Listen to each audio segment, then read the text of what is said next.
Please subscribe to this channel so that we are more enthusiastic in providing the best video for you.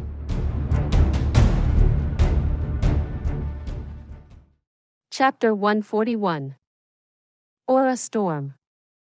At the moment when Jun Moxie's energy had come in contact with the Hongjun Pagoda, which had caused the Hongjun Pagoda to spin wildly, Little White's ears erected and had then started flapping.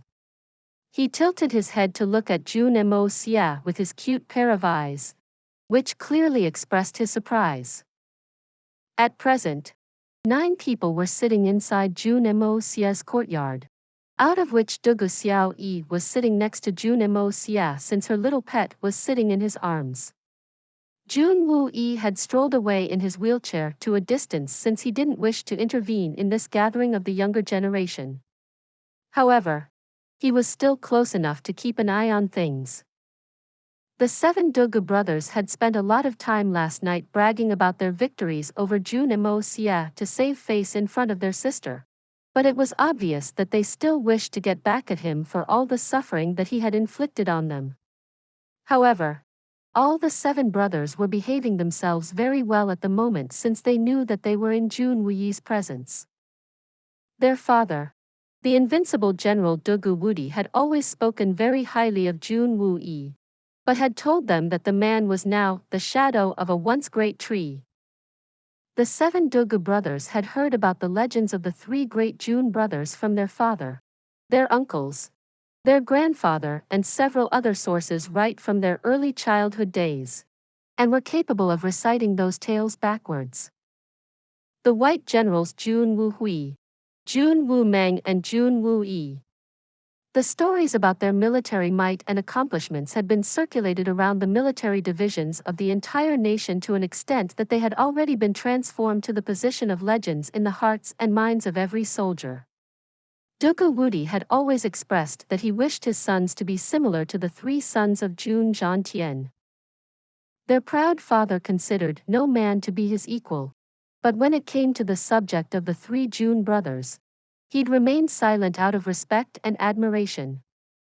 Although Jun Wu Yi had turned into a very silent and quiet man now, whose each and every action was refined and elegant, but they knew that the once great military general still lingered in the shadows somewhere, and if that man was ever provoked, then he could still wreak havoc.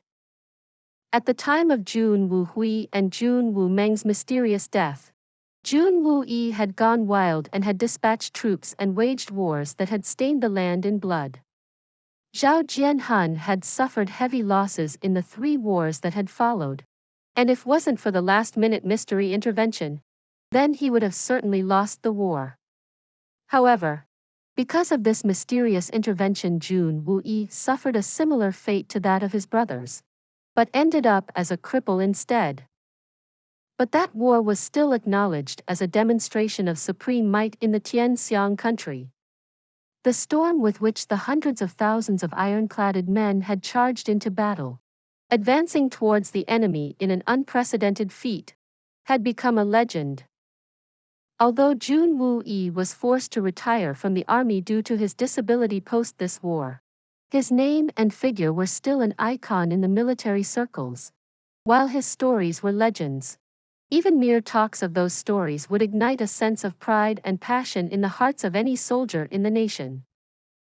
At the time when the 7 brothers of the Dugu family were asked to accompany their sister to the Jun residence, Dugu Wudi had solemnly warned them, never provoke Jun Wu Yi. If there was anyone in the Tian Xiang Empire who could openly dare to go against the Jun family, then it was the Dugu family. But even though the young master Jun Moxie had dared to rattle their cages, they still wouldn't dare to teach him a lesson, only because of one man, Jun Wu Yi. If Jun Wu Yi was angered, then he could easily dish out 7 generations of the Dugu family like sliced-out vegetables, and even Dugu Wudi wouldn't be able to stop him. Such a thing wasn't entirely impossible. In fact, Jun Wu Yi's temperament in the past was proof that he even had the courage to do it. In the hearts of the 7 Dugu brothers, Jun Wu Yi's image was that of a hero. He was their idol. Jun Moxie might tickle their tempers, but they still won't misbehave in front of Jun Yi out of sheer admiration and fear. Jun Yi didn't exactly see his nephew as a child anymore, but the more he understood his nephew, the more mysterious he found his nephew's temperament to be. Jun Yi was consciously aware that after their recent spats, both the parties were interested in starting a fight, and he was well aware that if that ever happened, then the 7 brothers of the Donghua family were quite likely to lose their lives on the spot, unaware of his nephew's real abilities. However, Jun Yi also knew that his nephew was highly unlikely to act out so recklessly. But even then, he felt it necessary to oversee this gathering from a distance, just in case something went wrong, in which case he'd have to act and stop the proceedings. Jun Yi's subconscious mind was constantly nagging him to watch their gathering since he felt that something untoward was about to happen. Because Jun Moxie's body's current state was becoming increasingly unstable with every passing moment, and even though Jun Yi, Xiao and her 7 brothers weren't able to sense it, they were all in grave danger at the moment. Jun Moxie had pushed his energy into the Hongjun Pagoda without validating his judgment in order to initiate its spin. The simulated Hongjun Pagoda had started spiraling at high speeds and had started circulating a huge amount of aura throughout his body. Soon, this aura started becoming more and more condensed, and started emitting a radiant white light within his body. Jun Moxie had never anticipated this occurrence, but his body's meridians were unable to control this sudden and massive surge of aura, and it felt as if they would explode along with the rest of his body. He was inwardly very surprised by this surge of aura, and could anticipate the danger that he was in at the moment. Jun Moxie had been hearing a puk sound for some time now, which was being caused by the rushing of the aura within his meridians. But the most inexplicable horror of his current situation was that he still couldn't stop the Hongjun Pagoda from spinning since he couldn't disconnect his body's energy from the pagoda. Then suddenly, the Hongjun Pagoda fused into one, and become inseparable. Little White was whining ecstatically, and his 4 paws were firmly clinging onto Jun Moxie's chest. In fact, even his belly and mouth were attached to Jun Moxie's body, while his eyes were closed and his face was exuding a look of extreme satisfaction, pleased by the surging aura inside Jun Moxie's body. He is a really good man, and is actually giving me such pure aura. Good man. I'll never leave you. All this was happening inside Jun Moxie's body. Nobody was aware of it except Jun Moxie and Little White, since the outsiders could only see the enigmatic smile on Jun Moxie's face. However, as the Hongjun Pagoda's momentum continued to increase, it started to reach a completely bizarre level, and Xiao and her brothers started sensing something weird, almost at the same time. At this moment, all 8 of them were feeling the same thing. Even though Jun Moxie was sitting right in front of them, they all felt as if he was 1,000 miles away, as if, even though he was just in front of him, he was still a fantasy, unreal, like a mass of thin air.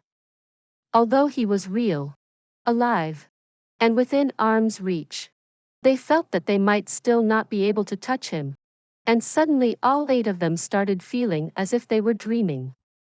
This was an extremely mysterious feeling. He was like the evening moon. Within reach, yet unattainable, elusive.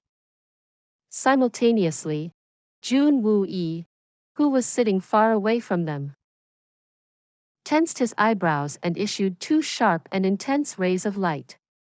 Being a Sky Xian expert, he clearly sensed the aura which was being emitted from Jun Moxie's body, since Jun Moxie had started slowly distributing this aura to the outside world because he was unable to keep it inside his body. Even though the autumn sky seemed completely still over the Jun residence, the aura which was circulating in the atmosphere was giving rise to an unseen storm. even though this storm was invisible to the N*Ked eyes. But the pressure of this storm was beginning to build up over the Jun residence, and was capable to giving rise to destructive calamity. The sky above showed no traces of wind, but the plants and trees inside the Jun courtyard were still fluttering in the invisible breeze of this storm. And Jun Moxie's body was the center of this tornado. All the insects and other creatures of lower life forms had already gone silent since the depth of their souls was warning them about this impending disaster. And they could all sense that something unprecedented was about to take place. Jun Xie had already realized the threat of the impending disaster, even though the others couldn't. Acting decisively, he used both his hands to leap out of his wheelchair, and practically flew over to the aid of his guests almost like a hawk. Bang bang bang bang bang bang bang bang. He struck 8 times, and stunned the 8 siblings in an instant. No one in the Dugu delegation was a match for his speed and strength. In fact, they weren't even able to react to his attacks. Then, Jun Xie quickly tossed their bodies in a pile, with Dugu Xiao on top. Then he took a deep breath, and picked up their bodies with his bare hands. He was already thanking his stars that he was capable enough of doing it, and felt that all his life's hard work had been worth it since the combined weight of those 8 siblings was almost 2,000 kilos. Then, he immediately turned around, and ran out of Jun Moxie's courtyard, while carrying their bodies. Please subscribe to this channel, so that we are more enthusiastic in providing the best video for you. Chapter 142. Earth-shattering effect. That violent surge of aura had quietly taken the form of a huge tornado. Although this hurricane wasn't visible to the N*Ked eye, it was powerful enough to kill a large number of people. In fact, Jun Moxie was the only man who was immune to its destruction, while the others were likely to turn to ash. Even Jun Xie, a Sky Xian expert, wasn't certain to survive it. In front of something as dangerous as this aura storm, people like Dugu Xiao and her brothers had absolutely no chance of survival. In fact, they weren't even aware of the danger. But Jun Xie was a Sky Xian expert. How could he have not sensed the danger? He had acted decisively and had knocked them unconscious, and had then carried them outside in a desperate attempt to save their lives. He had decided to carry them all at once since he was afraid that he may not even have the time to carry them out one by one, in which case the aura's convergence could easily have killed the remaining ones. Therefore, Jun Xie had only one option: carry them all at once. He was even willing to expose himself in the process, but was reassured by the fact that given the strength of the Dugu siblings, they would never be able to regain enough consciousness to realize that they were being carried out by a cripple. Jun Xie had barely left the courtyard when the aura above suddenly started spiraling downwards at high speeds, and converged straight into Jun Moxie's body. The aura went straight into the Hongjun pagoda, making an om sound, and the tower instantly magnified several times. It issued numerous rays of a golden-colored light along with a white-colored light comprising of pure aura. This white light comprising of pure aura went straight towards Jun Moxie's baihui. Jun Moxie's stationary body suddenly started shaking as his face twitched under the influence of the attack. His baihui suddenly opened up in one swoop as the Hongjun pagoda established a line of connection with it. And the overwhelming force of the aura wantonly channeled itself through Jun Moxie's body and towards his baihui. After the Hongjun pagoda's magnification, the aura started converging into his body almost as if it was being sucked in by a large whale. The entire aura, which had been scattered into the surrounding region, was now being absorbed back by the Hongjun pagoda, which, even though was forming an avalanche in the process, was disappearing into Jun Moxie's body without leaving a trace in the world outside. Jun Moxie's body's meridians hadn't yet recovered from the strain yet, but the Hongjun pagoda didn't stop. After devouring this surge of aura, it started streaming a fresh wave of aura into the atmosphere. Then, it started rotating again, and absorbed that aura again. Again. Again. And again. The fact that Little White was still willfully in Jun Moxie's arms was enough to reason that this aura was possibly the purest form of aura. Already having undergone a filtration process by the Hongjun Pagoda, this aura was proving out to be very beneficial for Little White. In fact, as far as the Xian beast was concerned, this aura's benefits were beyond comparison. At this moment, Little White's furs started shining brightly as he hummed twice in pain. However, it seemed that the Xian beast cub was aware that this was a big opportunity for him, since he seemed to be forcefully holding back the pain which was sending his bones rattling. Soon his fur started to fall, leaving only his bare flesh and skin. Even his eyelashes started shedding like tree leaves in the autumn winds. The Xian beast cub made a few more sounds as he winced, while his bare body continued to tremble in pain, but he didn't remove himself from Jun Moxie's body. Soon, his body started growing a new layer of fur, at a rate which was steep enough to be visible to the N*Ked eye, and soon his new furs were longer in length than his original ones. He slowly opened up his body's joints, which made a crackling sound in the process. Then, Little White slowly opened his eyes as he relaxed his body, and then used his forepaws to stand up straight in front of Jun Moxie's body. He looked at his body joyfully, and then ran 5 or 6 laps around Jun Moxie. Then he suddenly stopped and bowed his head in gratitude. Then, he took out his tiny tongue and started licking his new fur caringly, like a dog in the park. This dramatic movement happening inside Jun Moxie's body had left a very abnormal effect in the outside world, which was felt throughout the Xiang city and had left everyone panicking. The insurmountable aura which had almost broken the windows of every household in the city had then suddenly disappeared without a trace, which had left everyone gasping. What kind of a being is capable of creating such an earth-shattering momentum?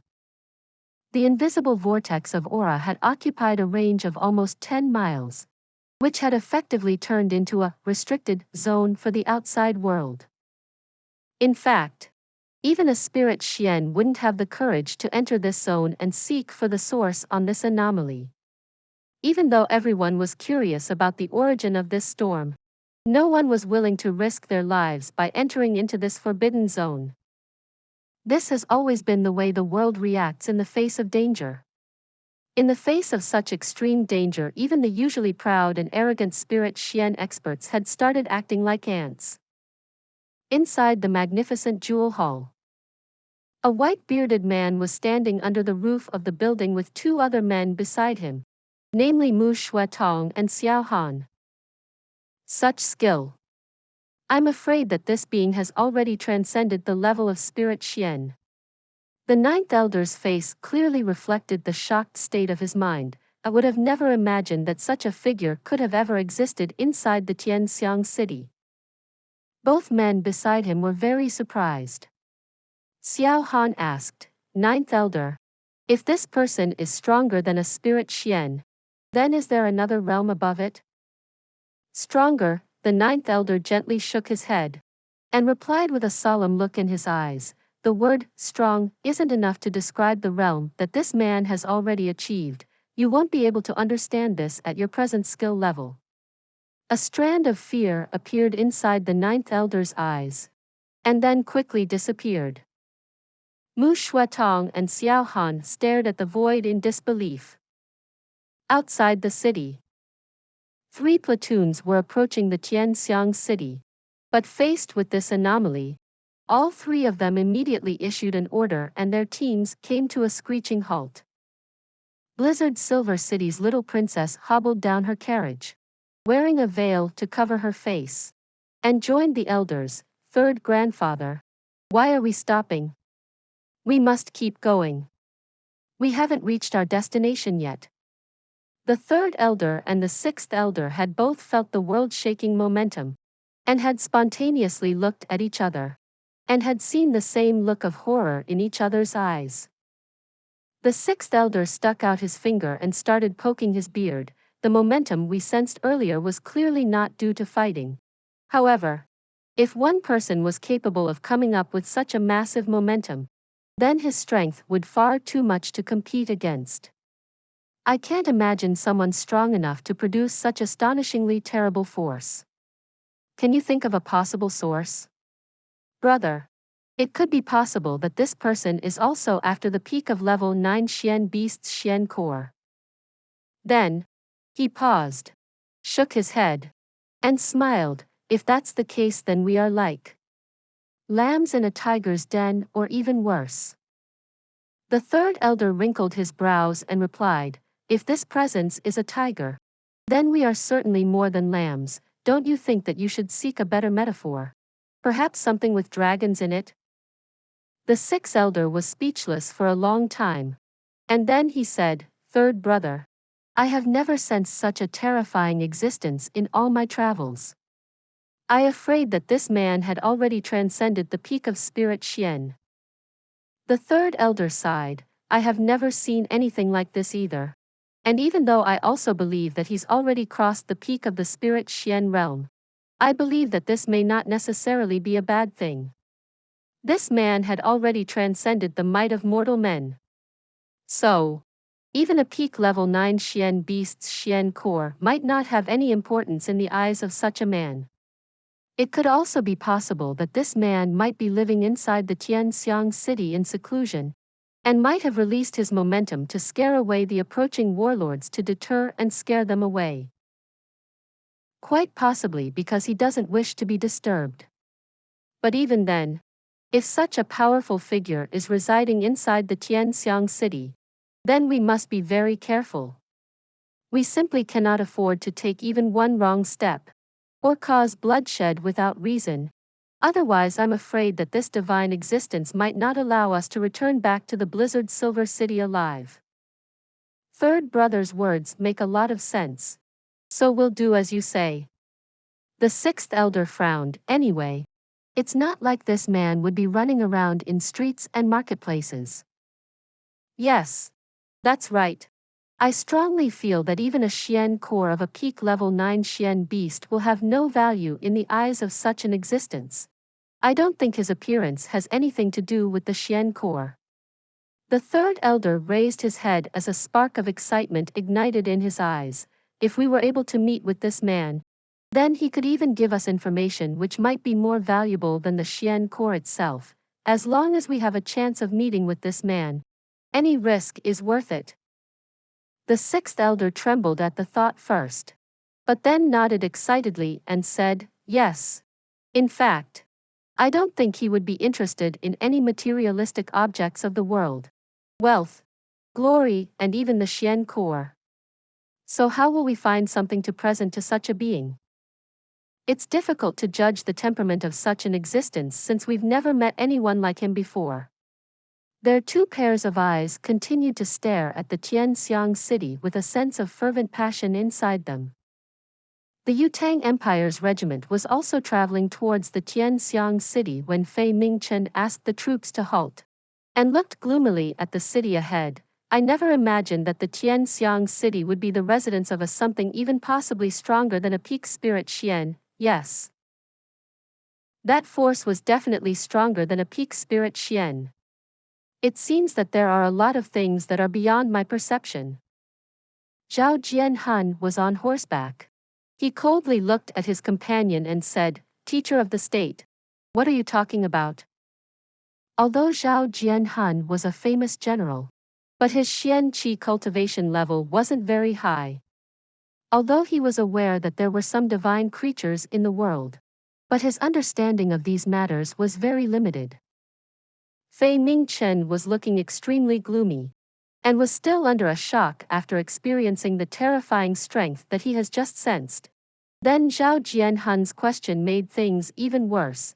Zhao Jianhun, are you still suspecting me for Jun Wuhui's death? Why shouldn't I suspect you? At the time of those 4 baffling and humiliating victories, You were missing from your position as the teacher of the state. I dare to ask you, teacher of the state, where were you at such a critical time? Zhao Jianhun's face resembled a deadpan when the enemy was in front. Had I gotten a chance to kill Jun Wuhui, then I wouldn't have hesitated in claiming those victories. But he was killed by a last-second intervention. Otherwise he would have won the battles. Zhao Jianhun suppressed his voice as he growled in a low tone. The entire continent has been saying that Zhao Jianhun was nothing more than a lucky general. A lucky general? Do you even understand how humiliating that is for a man like me? Is personal honor more valuable to you than your country? Fei Mingchen's brow converged provocatively. Please subscribe to this channel so that we are more enthusiastic in providing the best video for you. Chapter 143. Yin and Yang escape. Is personal honor more important to you than your country? Fei Mengchen raised his eyebrows provocatively. The personal honor of a military soldier? Zhao Jianhun smiled sadly. Yes. And I've already told you that. But you wouldn't be able to understand it. You're so high and mighty that you'll never be able to understand the things mere men like me cares about it. How could you ever understand the honor of a military soldier? You just care about the results. Right? Fei Mengchen laughed grimly and pointed to the Tian Xiang city. You're not stupid. And even though you're not extremely strong, but even you can sense that if a power like the one we just sensed participated in a war, then such a power could easily create a gold-banded empire in a very short period of time, and would be able to unify the entire Xian continent under one banner. That would obviously mean the end of us. What would your military honor do then? As the teacher of the state, I need to look beyond your pedantic military honor. As far as Jun Wuhui's death is concerned, I had no part in it. And even if I had to get him killed for the sake of the Yutang Empire, my conscience would still be clear. Zhao Jianhun's spine erected like javelin, and then rotated slightly, and he stated coldly, "You fire arrows behind people's backs and you still claim to have a clear conscience? This just shows that you have no ethics or morals." Fei Mengchen tried to control his temper. What is this man? I have really never seen such a brain-dead man in my entire life. Each time we come to this topic, he starts acting like this. It's been 10 years since that war, and he still can't accept it. Inside the Tian Fa forest, a team of savage soldiers was walking steadily as they tried to make their way out of the forest step by step. This group of people was dressed in very ragged clothing. In fact, most of them barely had any clothing hanging from their body.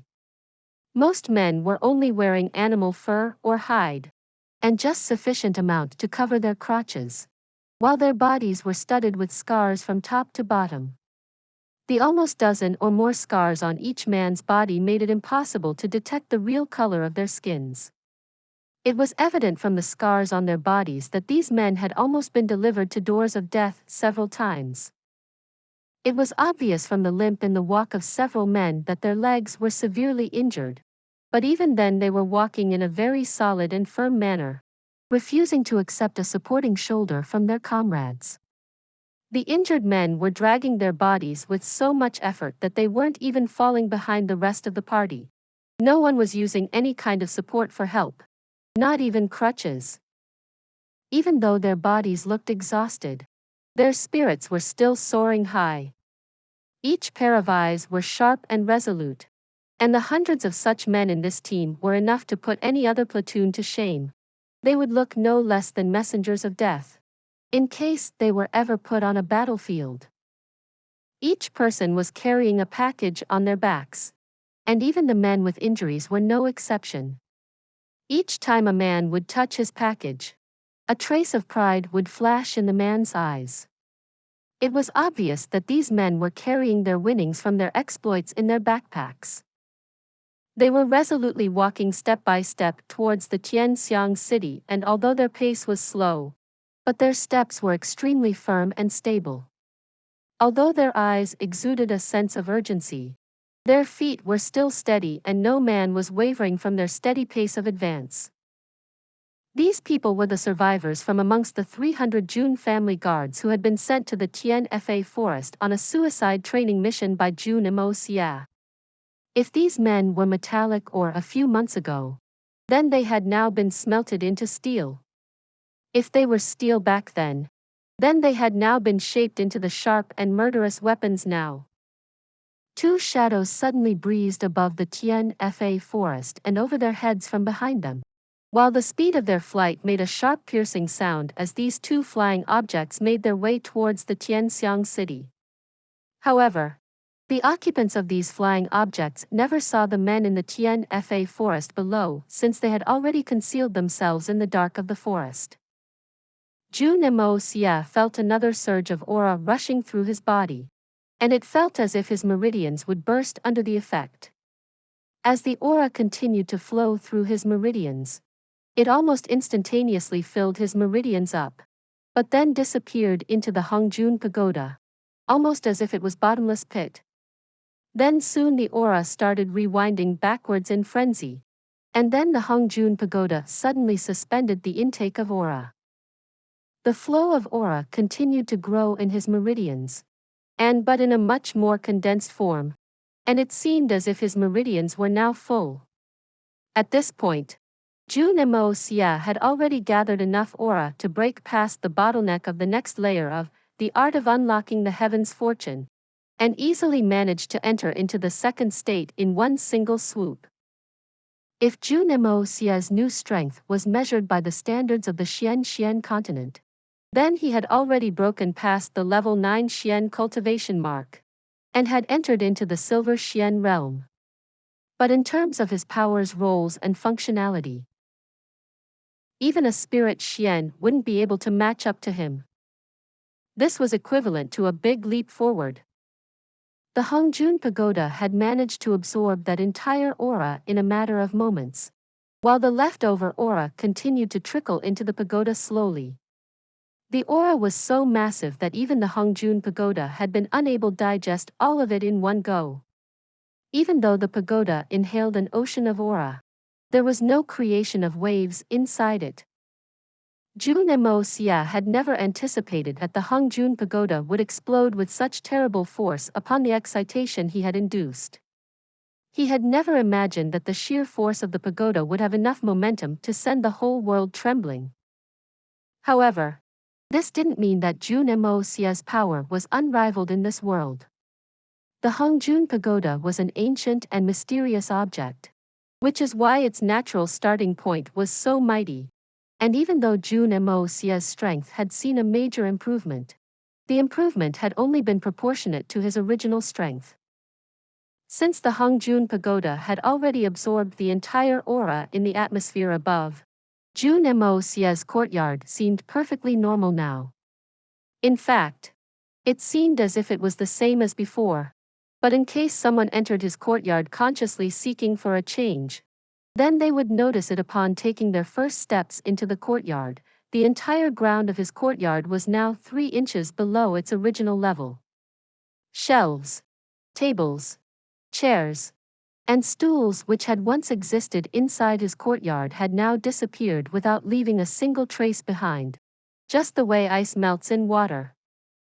Jun Moxie's face was covered with pain, and although he had already attempted to disconnect his energy from the Hongjun pagoda several times, but he was unsuccessful since they were already locked in very firmly.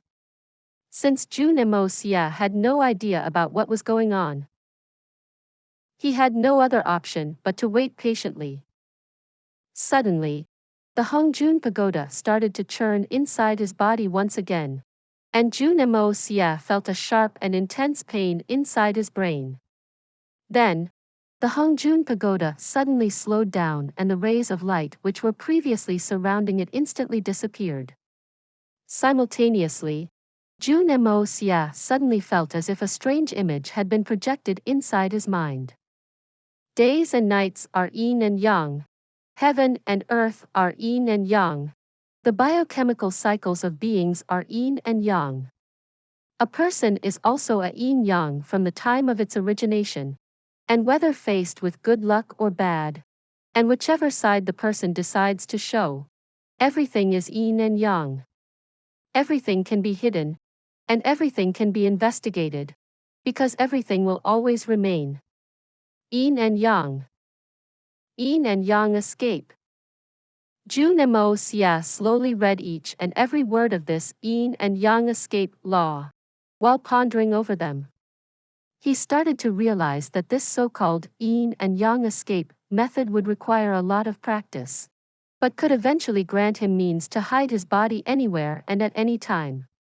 In fact, upon reaching its peak, this law could even allow him to hide his body in the air. He could escape into water for hundreds of years, or even bury himself in the mountains. The Hongjun Pagoda is definitely not an ordinary object. I could use something like this for. Jun Moxie sighed contently.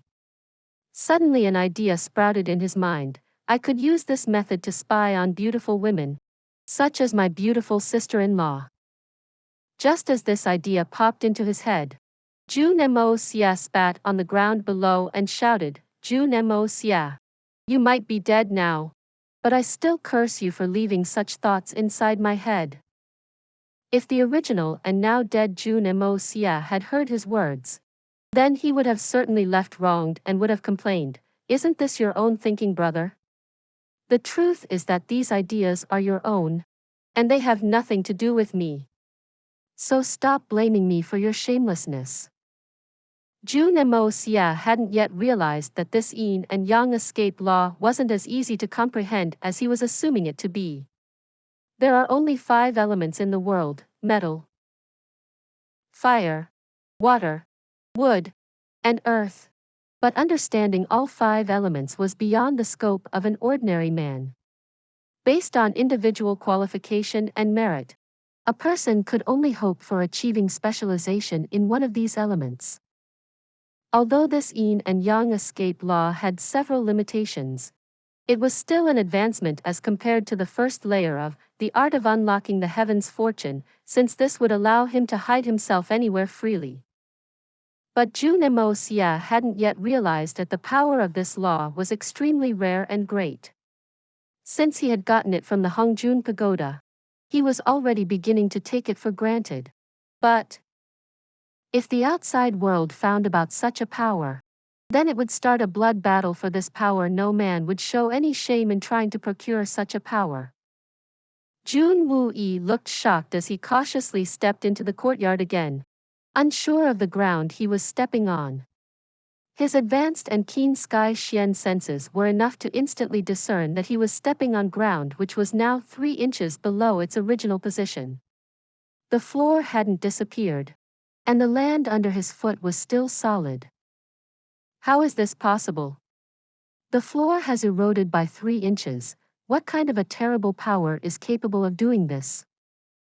That's not even the most surprising thing. What's even more surprising is that the flowers in the garden are still completely intact. Such an intense and powerful force impacted this courtyard, and not even a single leaf was harmed. That's just too weird.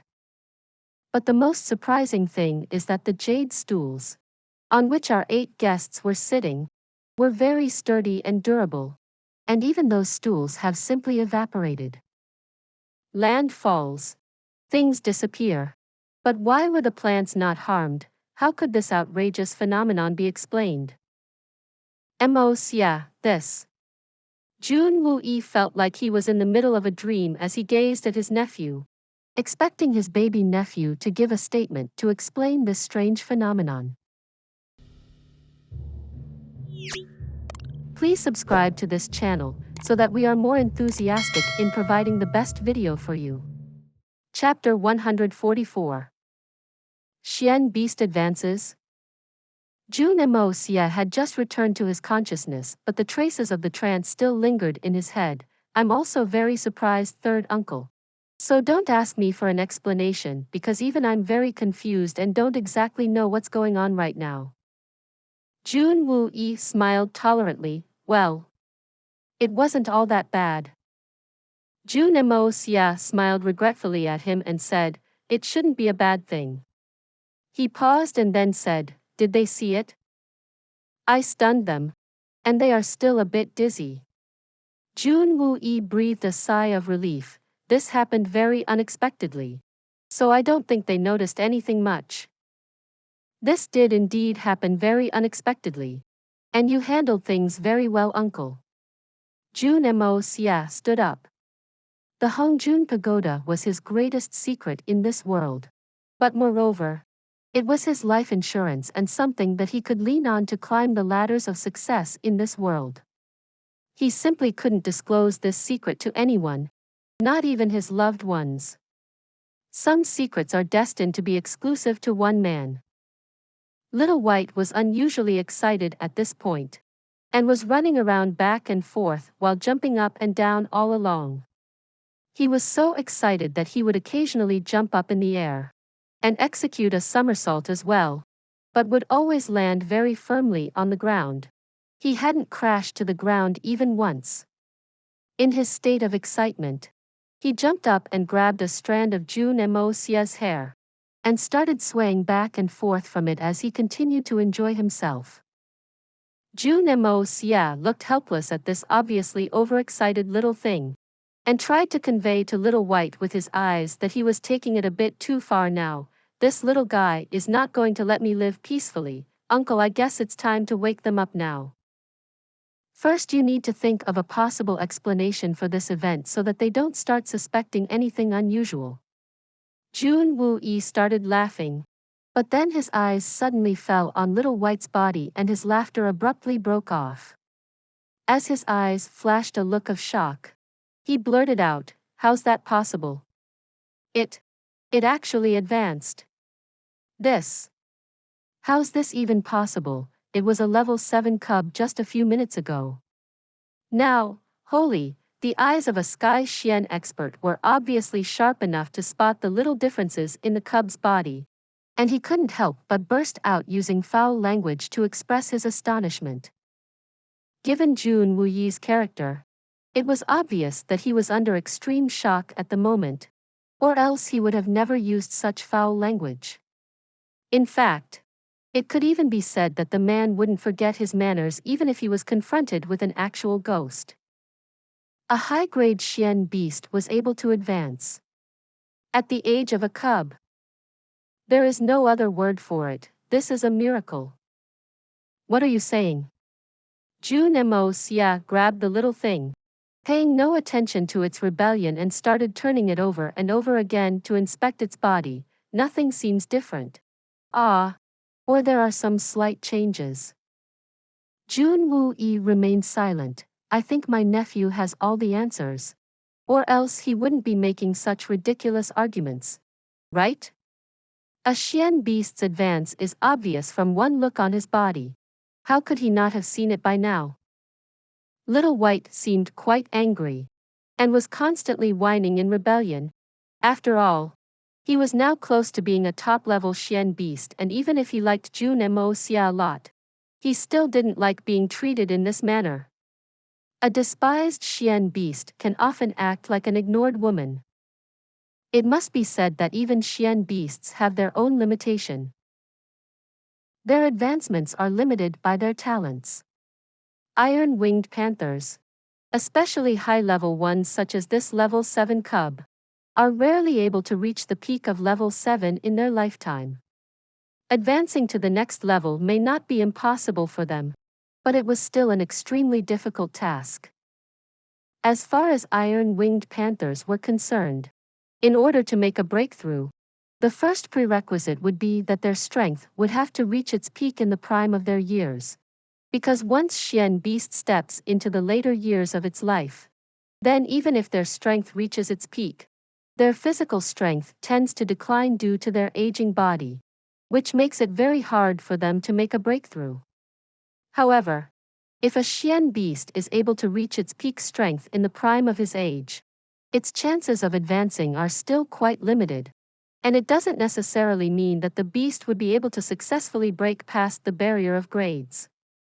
But in case a beast was able to make the breakthrough, then it was quite likely to get a lot of attention from the world, since the beast was quite likely to produce some very high-level treasures over the course of its remaining lifespan.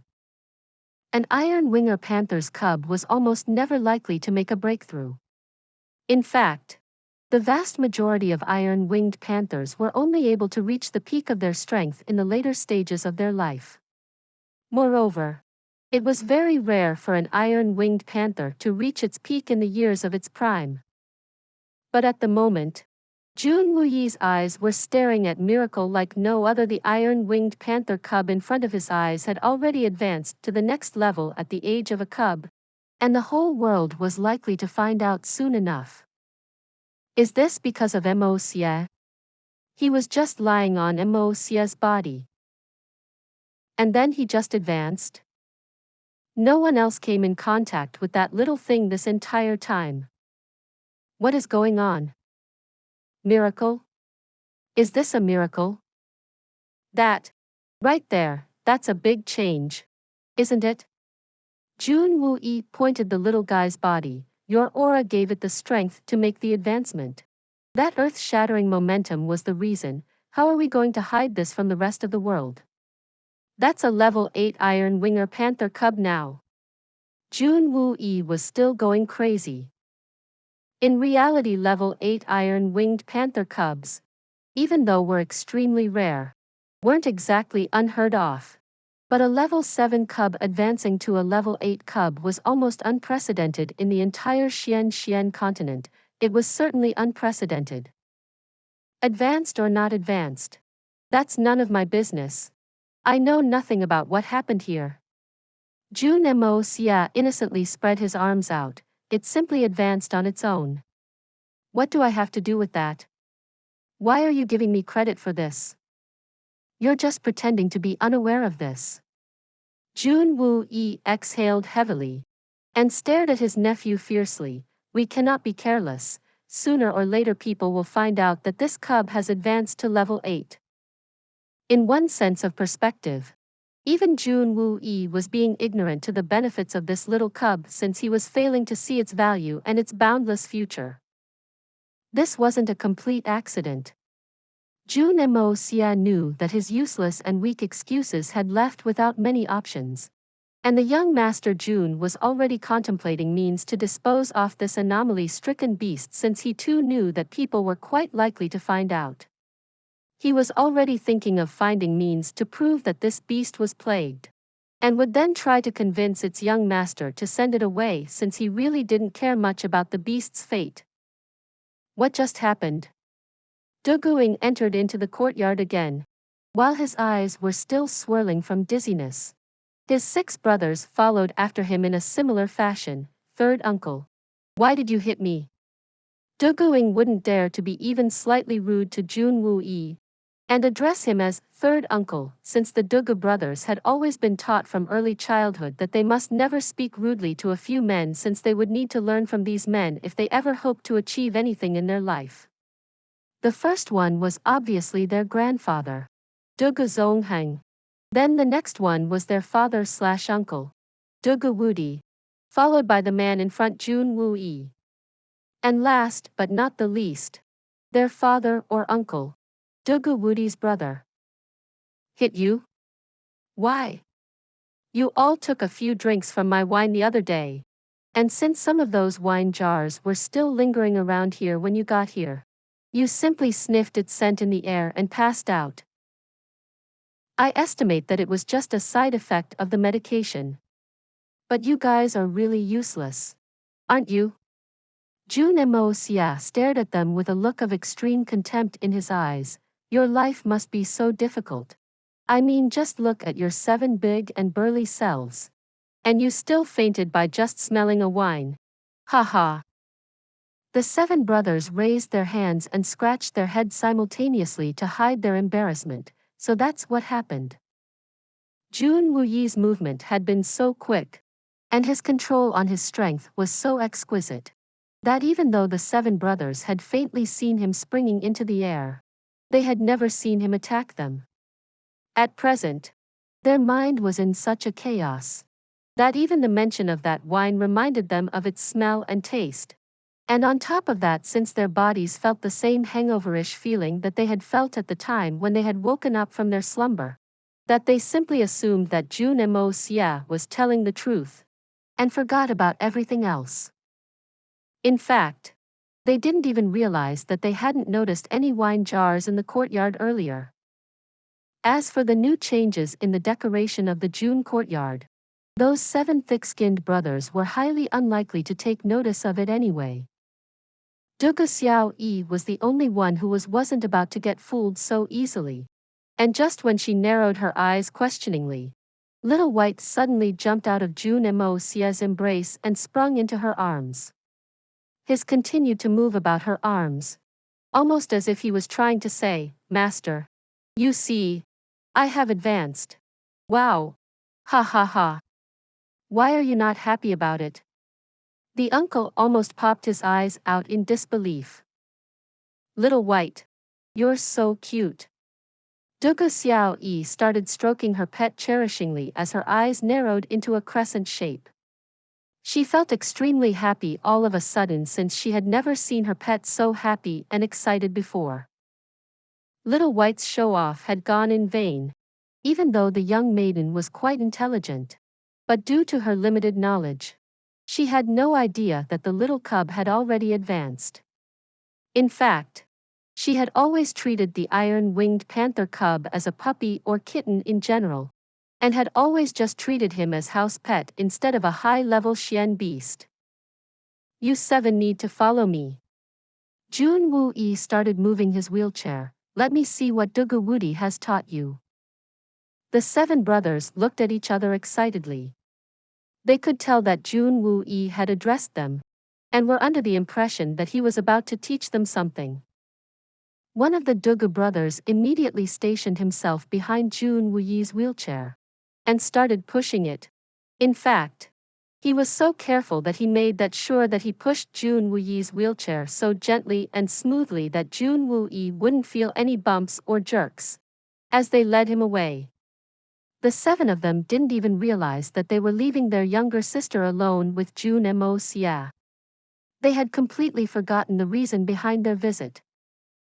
As the 7 of them herded behind his uncle, fascinated by his charms, Jun Moxie finally breathed a sigh of relief. "Miss Dugu, I still recall that I owe you one from the other day." Jun Moxie sat up straight as he smiled and said, "Please subscribe to this channel so that we are more enthusiastic in providing the best video for you." Chapter 145. The First Knife of Tian Xiang. The moment he mentioned it, the questions immediately faded away from Dugu Xiaoyi's mind, and she pouted her lips. "You're a bad guy, since you tricked that lump of metal away from me, so now you owe me a knife." She paused, and then continued in an authentically angry tone, "If the knife isn't good enough, and I'm not happy with it, then it will not count." Even though she was trying to appear angry, her face was still blushing. After all, as a girl, this would be the first time that she'd get to accept a gift from a boy. However, she was afraid that he may not give her one. "Then Moxie must produce a knife which is of enough quality to satisfy you." Jun Moxie smiled as he got up and said this.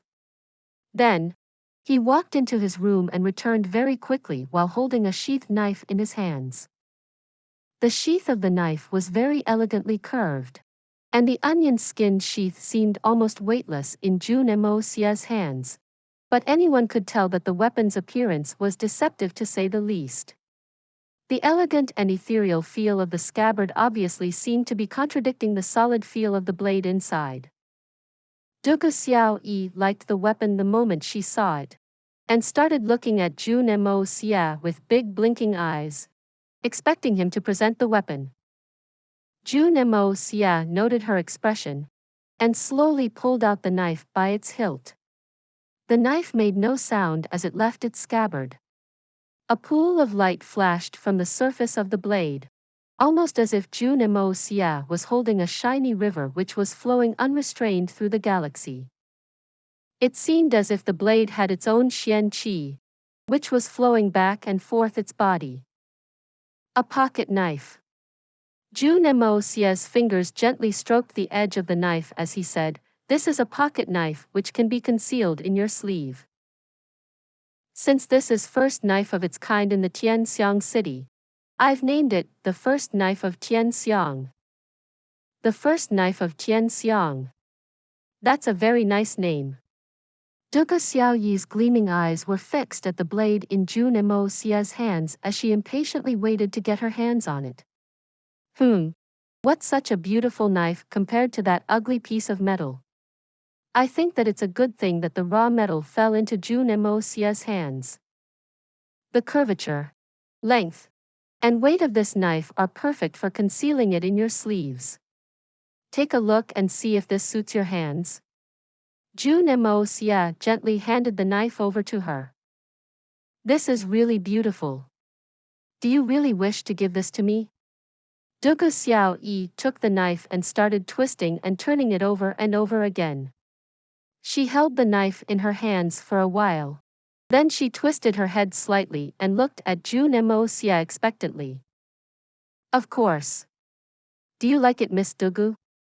Jun Moxie faintly smiled at her. Of course I do. Dugu Xiaoyi shyly looked down. But you're giving me such a good knife. And I have nothing to give you in return. I owed you this knife. So there's no need for you to reciprocate. Jun Moxie almost laughed out. This little girl is so naive. So be it. Dugu Xiaoyi bit her lips. Seemingly undetermined, she pulled off a thin thread from around her neck and placed a small jade pendant in her hands. I give you this in return. Dugu Xiaoyi's head was still bowed down as she subconsciously started grinding her toes. Thank you. Jun Moxie received the pendant in a well-deserved manner. Little did the extremely low emotional quotient owning hitman realize that this gift had a special meaning behind it. As far as he was concerned, this little piece of jade was the least possible compensation that he could have received for the amazingly refined and unique blade which he had crafted for her. Given the build of the knife, it would face no resistance from the wind, and when in use, the curvature of the blade would glide through the air, almost to the point where it would remain hidden even while being in action. Even though this was a woman's choice of weapon, but it was still extremely sharp and tenacious. So obviously, from his perspective, the tiny pendant which he had just received from her wasn't a fair trade for his knife. This jade, you. As she placed the pendant in his hand, she became even more self-conscious and started stammering, unable to frame her words properly. Does Miss Dugu have something on her mind? Oh, and I presume that Miss Dugu must be very proficient in using knives? Jun Moxie smiled slyly. He had only used about 2/10 of the metal piece to create this knife, while the rest had been used to make throwing knives, so he naturally didn't mind giving this blade to her. Knife? Of course. Dugu Xiaoyi heard him say, something on your mind, and couldn't help but blush. But since Jun Moxie had also questioned her skill, she got excited and said, I will demonstrate for you to see. She was already finding it very hard to stand in front of Jun Moxie after exchanging gifts with him, so she withdrew backwards and raised her hand, brandishing the knife, and demonstrated her skills. Although she had been trained using the conventional methods of this world, but her movements were far inferior to Jun Moxie's skill set. Even though the blade was accurately designed to suit the little hands of women, the blade appeared longer and heavier in her hands. In fact, the extraordinary knife suddenly seemed very normal when she used it to demonstrate her skill. Jun Moxie watched her practice, and then sighed. Ever since he had been subjected to train under the guidance of Jun Wuyi and Jun Tian, he had realized that the people in this world gave too much importance to the cultivation of their xian qi, and barely paid any attention to their skills in general. Obviously, as long as the Xian qi of a person was higher than their counterpart, they'd be able to overpower the enemy with brute force, but would still be vulnerable in a way since they weren't very well equipped to handle tricky opponents. It was almost unimaginable for the people of this world that a mere silver Xian could beat a spirit Xian by using better tactics. It was this myth which had given rise to the notion, anyone under silver Xian realm is an ant. However, even in this world, when two people of equal strength faced each other in combat, then the winner would inevitably be decided by the superiority of techniques and skills in general. This was especially more important in the case of women like debauchee, since if they tried to seek a competition on the basis of pure strength, then they were bound to lose. The innate strength of a woman is lesser than that of a man. There are no two ways about it. The chewing ox ah. Jun Moxie sighed and made sure that he was audible to debauchee. That's a good knife technique. But you see that this law is overly taxing on your knife. You think that my knife skills are good? Debauchee stood up straight as she looked at Jun Moxie with a sparkle in her eyes. Yes. But this won't be enough. The problem doesn't reside with the knife, but with the dull usage of it. Jun Moxie bluntly took the knife from her hands and stepped back diagonally. Then he tilted the angle of the knife and rolled it to demonstrate his skills. Even though the skill he demonstrated was elegant and seemingly harmless, it was still enough to push back 4 to 5 opponents in a fight. It's a beautiful technique. Debauchee applauded as her eyes reflected a hint of desire. This is the first law of pocket knives, pocket knife soft winnowing. Jun Moxie stopped, smiled and said, pocket knives have a total of 9 strokes. The pocket knife soul dance is said to be the best law. Do you wish to learn it? Of course. Debauchee almost jumped up as she positioned herself right in front of Jun Moxie. Teach me. Since the two of them were very close to each other at this point, her words sprayed a hot air on Jun Moxie's face along with a strong sense of a fragrant aroma. As Jun Moxie's nostrils inhaled Debauchee's sweet bodily fragrance, his mind started feeling weirdly soothed. He immediately recoiled backwards, and then thought to himself, teach. Just teach. What am I afraid of? And then he again stepped forward. Debauchee saw the manner in which he blushed. I never thought that such renowned debauchee of the Tian Xiang city would shy away and blush so much from the mere scent of a woman. With this thought in her mind, she deliberately moved closer to his body with the idea of menacing and teasing him. But as she moved forward, her body came so close to Jun Moxie's that their lips almost came in contact with each other's. At this point, Jun Moxie had just jerked backwards, and was moving back into his previous position, and was suddenly met with a shock. Their lips were seamlessly in contact with each other's, while their eyes were roundly staring at each other in shock. Then, the knife left Debauchee's hands and fell to the ground as her mind was sent into a state of complete inactivity, while her entire body stiffened, unable to comprehend a means of escape. Jun Moxie had just moved forward and had felt the soft touch of her lips along with her sweet fragrance, but hadn't yet been able to comprehend the meaning of it. Subconsciously, he stuck out his tongue and licked her upper lip, feeling a sense of enjoyment. He couldn't help feeling her lower lip as well. Ah! Debauchee screamed as her jade-shaded face suddenly turned red. It seemed as if her entire body was fervently blushing since even her neck had also become red at this point. She covered her face with her hands and squatted down to the ground, and started breathing heavily, but not loudly. He kissed me. Debauchee's mind was in a state of complete turmoil. He gave me a knife. I gave him my jade pendant. And then he kissed me. It was an accident. Really, it was just an accident. Jun Xie was a bit embarrassed since he had subconsciously stuck out his tongue and had licked her upper lip, and had then proceeded to her lower one. His position of a teacher had inadvertently transformed to that of a rogue without his realization. Little White had seen the action made by Jun Xie's tongue, and couldn't help getting excited. He instantaneously jumped up into Jun Xie's arms and then licked his lips in the same manner. Oh gosh! I was actually just indecently assaulted by this little thing. Jun Xie quickly grabbed the cub and tossed it away. In the face of such trouble, Jun Xie seemed to have lost his charms. Miss Dugu, you need to get up. If you remain seated with your eyes covered, then how will you learn the knife techniques? Jun Xie tried to rescue the situation. I'm not getting up. Dugu Xiao's voice sounded like a mosquito's hum. You are bad. How can you call me Miss Dugu after treating me like that? Please subscribe to this channel so that we are more enthusiastic in providing the best video for you.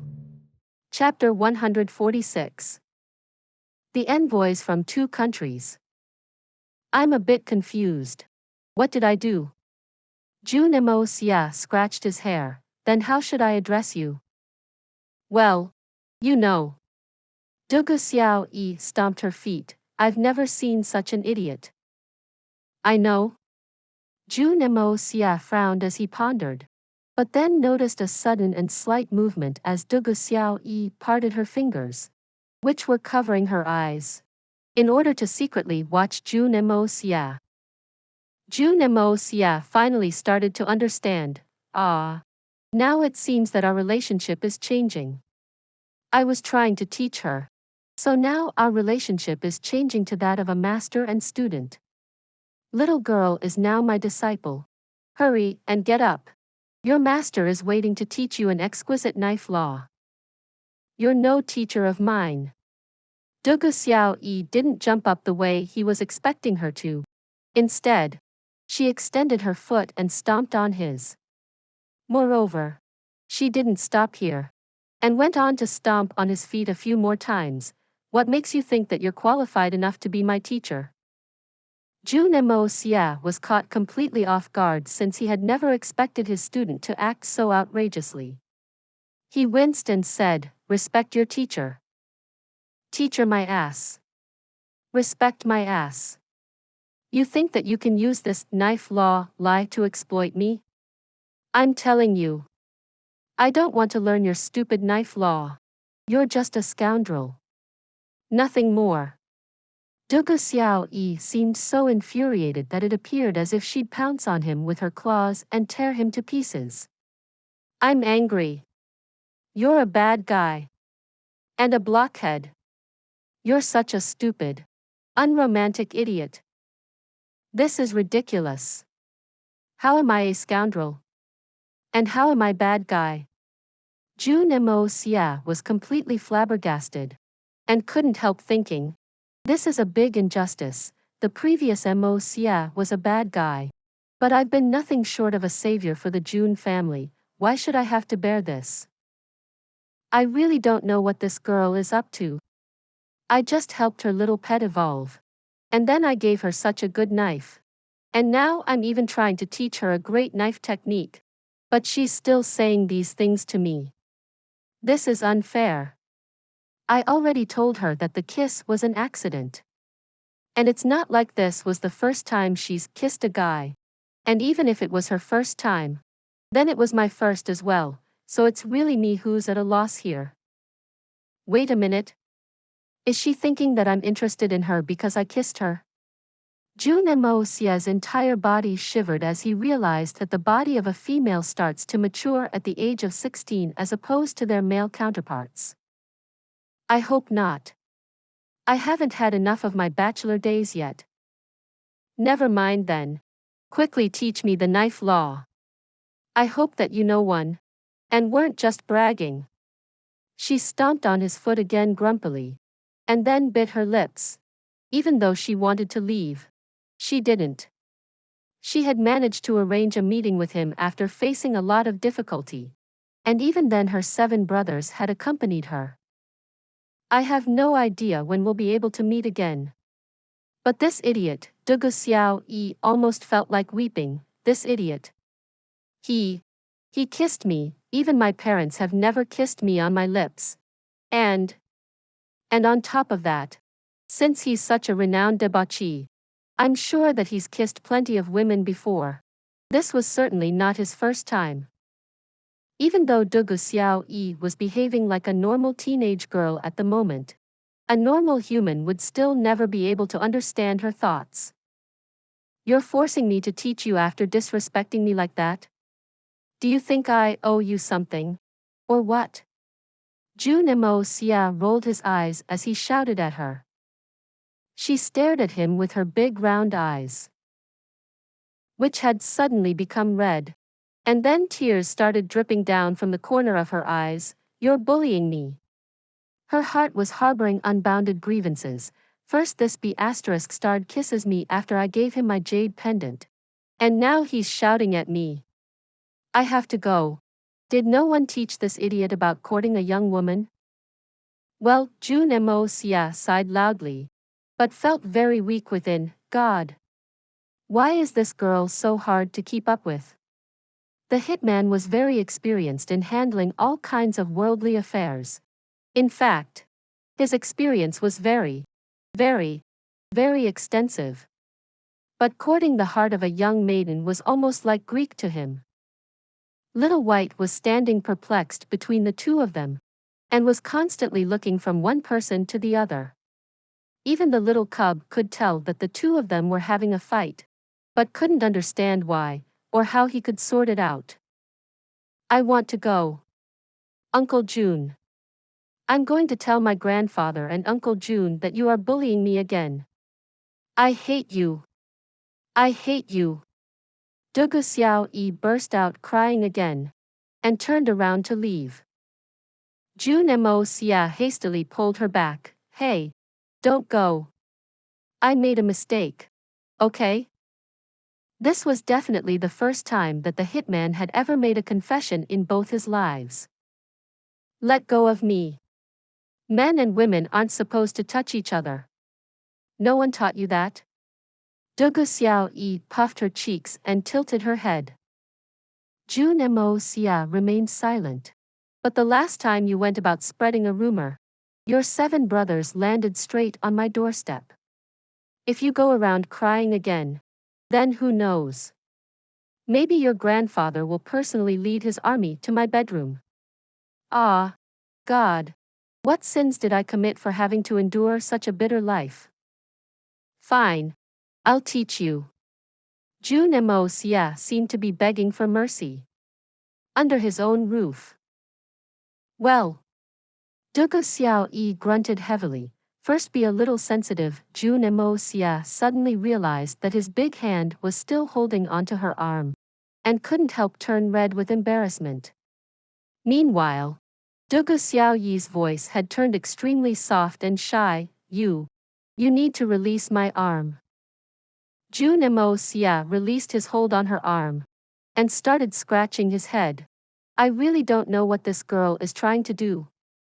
In just a matter of a few breaths, her moods have actually transformed back and forth at least 5 or 6 times. How can this be normal? It was obviously beyond the comprehension of Jun Moxie's intelligence that a person could be capable of shifting their mind frames so much. And so quickly. No wonder people often say that women are the world's most difficult animals to comprehend. This remark is certainly true. Okay. Pocket knives have a total of 9 strokes. Jun Moxie picked up the pocket knife again, and affixed it to his armpit. The first one, pocket knife soft winnowing. Jun Moxie was in a hurry to teach her the law at this point so he could quickly send this girl away. Anyway, the law he was teaching was just a pocket knife law, and not a very profound martial law by any means. Keeping this girl here, it is just too much of a task. The second stroke. The third stroke, pocket knife dream. pocket knife cloud, pocket knife wind dance, pocket knife falling thunder, pocket knife flash, pocket knife dream ruins, pocket knife universe. Dugu Xiaoyi seemed to be very gifted and was extremely intelligent as well. On top of that, her memory was so sharp that she actually managed to memorize the entire skill set in just half an hour, even though Jun Moxie had taught her some very complex postures. However, just when it seemed that they were done, she suddenly started intentionally messing up the most basic of postures, which she was able to perform perfectly just a few moments ago. Naturally, Jun Moxie had to approach closer to her body in order to correct her postures, so some amount of physical contact was almost inevitable. Jun Moxie's body was very tenacious in a physical sense, but he was still dripping sweat while teaching her.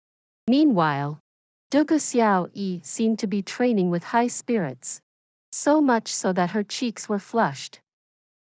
From Jun Moxie's point of view, the task was extremely arduous, but from Dugu Xiaoyi's point of view, the scene was a beautiful romantic sight between two lovers. However, since Jun Moxie's emotional quotient was close to zero, the hitman was obviously left complaining to the heavens, "She is so stupid.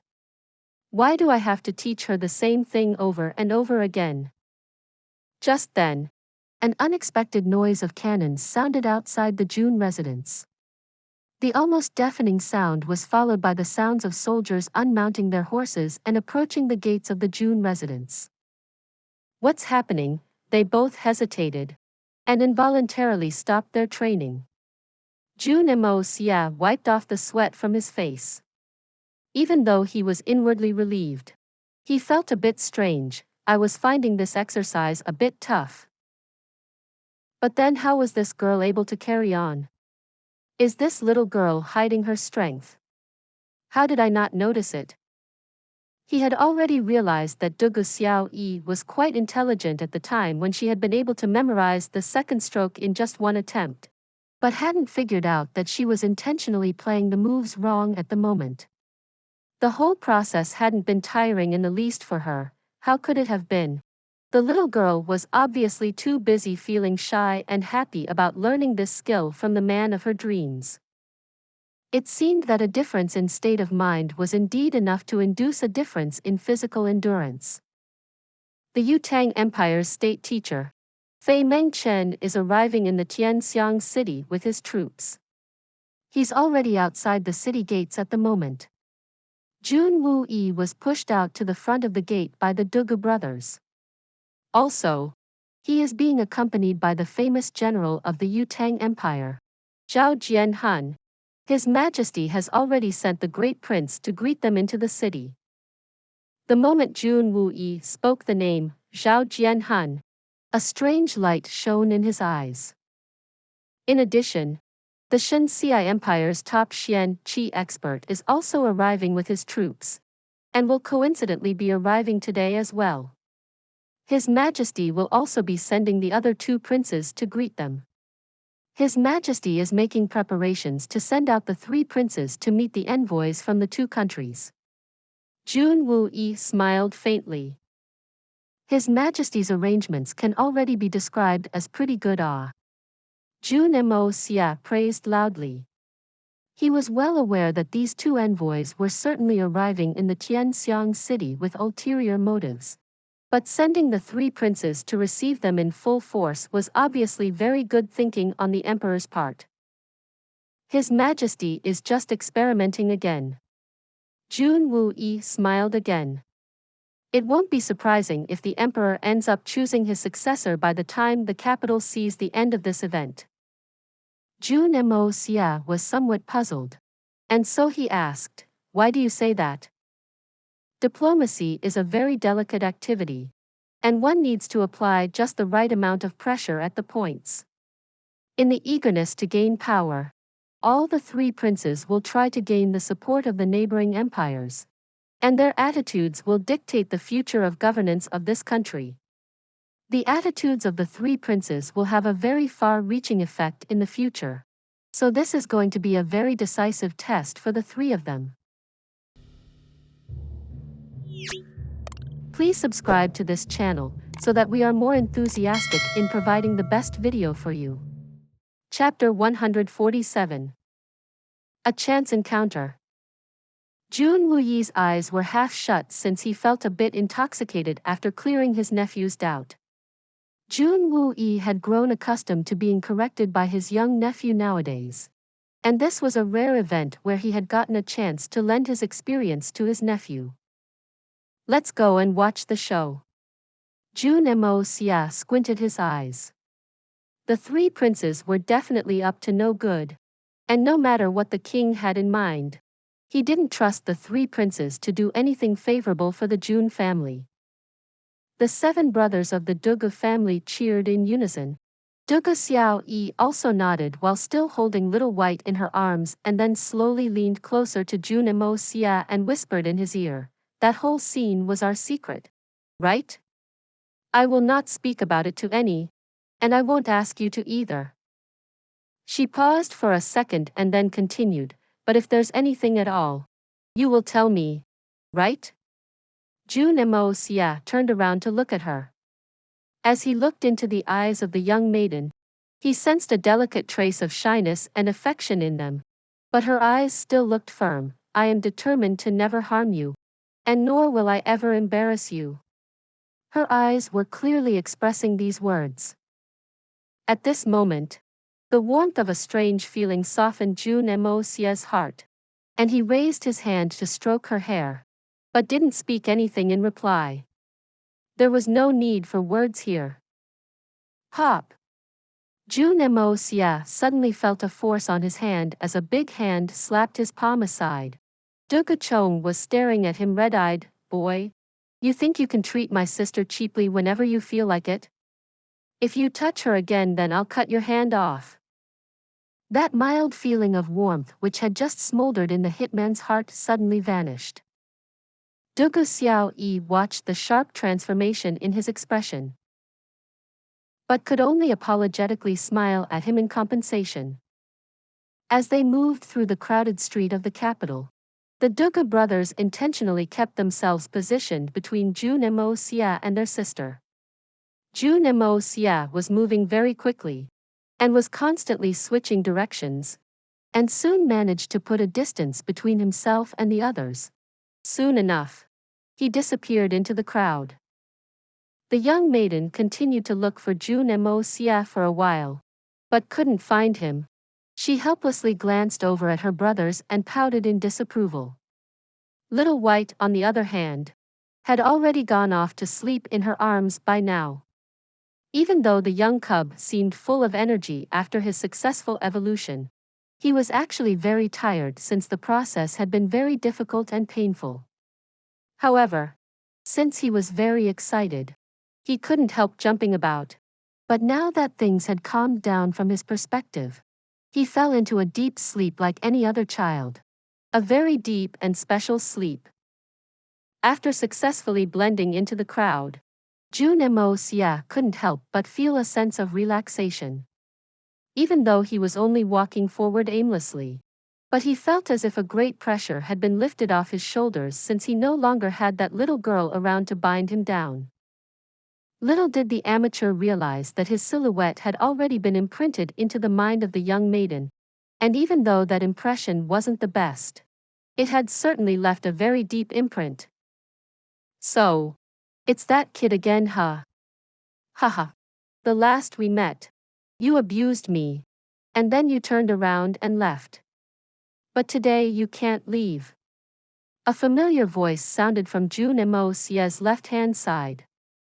Jun Moxie turned around and saw a middle-aged man walking towards him with a smile on his face. The man was being followed by 2 bodyguards. The man raised his hand to pat Jun Moxie's broad but thin and slender shoulders. The Jun Moxie who had previously occupied this body had already damaged the physique of this body to such an extent due to his eating, drinking, and entertainment habits that this raw body wasn't worth more than garbage after his exit. After the hitman had taken the command of this corporeal body, even his extensive training and the support of the Hongjun Pagoda were only able to tune the muscle structure of the body. As far as general appearance was concerned, his body still looked very similar to the one which had been left behind by the debauchee. Jun Moxie flashed backwards and escaped his hand. The hitman wasn't accustomed to being touched by random strangers without notice, and was quite surprised to realize that he hadn't acted to launch a reflexive counterattack in return. Jun Moxie raised his eyebrows and said, "Neither can you." Although he had only seen a glimpse of the man, the hitman was quickly able to recall that this was the same man who he had met on that rainy mid-autumn afternoon, when he had ventured out to the little shop. As chance has it, that was day when Jun Moxie had acquired the peak level 9 Xian core. Today, that very same peak of level 9 Xian core had attracted a strong external interference, putting the Tian Xiang city in a delicate situation, and coincidentally, he had bumped into that very same man again. Jun Moxie just sighed deeply as he wondered, the world really is round and small. I don't want to. The middle-aged man didn't seem to take any offense to Jun Moxie's movement, and laughed. I wonder why we have met again in world full of so many people. Little brother. It seems that we are destined to meet each other by fate. Jun Moxie sensed a hilarious contrast in this situation. He had always used "destined to meet by fate" phrase to charm Dugu Xiao in order to extract undue advantages. And now this big man was suddenly using the same phrase on him to make unwanted advances. In fact, he almost felt as if he was being molested by this big man. Jun Moxie finally understood Dugu Xiaoyi's perspective. But why is a middle-aged man saying this to me? Is he interested in young boys? Since we're destined to meet each other, what should I call you? Jun Moxie knew that he hadn't been in a good mood at the time of their previous encounter, and had inadvertently cursed the man. You're trying to dodging the bullet here, kid. That day when you came into the old Song Tavern, you abused this old man, didn't you? The middle-aged man said out aloud. You said that my cherished wine wasn't good enough for you. Wasn't that an abuse? And then you said that there isn't a man who is worthy of drinking on the same table as you. That sentence clearly indicated that I wasn't qualified enough to keep you company. That certainly qualifies as an abuse, doesn't it? Jun Moxie inwardly exclaimed twice as he stared at the face of that old man, then looked at the man's body from top to bottom, and guessed that the man was no more than 40. He's claiming to be an old man? Has the word old lost its value in this world? He's in his 30s, 40 at best, and he's still calling himself an old man? That's a bit weird. Finally willing to admit it, the middle-aged man smiled slyly. If you're really sorry, then how do you think you should apologize for it? Jun Moxie was left speechless. Is this person real? Unable to come up with anything else, he said, I would make amends to you, but being shameless is the style at this time of the year. Cough. The middle-aged man coughed for a second and then broke into a laughter. Only a real gentleman is capable of cursing another man without making it seem dirty. But how did a young lad such as yourself manage to get away from an old man like me? 10 years could be the same as 1, and 1 year could be the same as 10. If we meet again and I'm the father of 7 or 8 children by then I could also claim to be an old man. But would I really be old? Who can say for sure? Jun Moxie snorted back. Ha ha ha. So be it. But stop teasing me. Come and join me for a drink. The middle-aged man laughed heartily, and then started pulling Jun Moxie along. Do I know you? What makes you think that you can pull me for a drink so casually? Jun Moxie frowned. When you meet someone by chance, you always stop for a drink, no matter east or west. Then, why should I care about your identity? The eccentric middle-aged man smiled. Since we have agreed that we were destined to meet by fate, Then why shouldn't we drink a few cups of wine? You've got a point.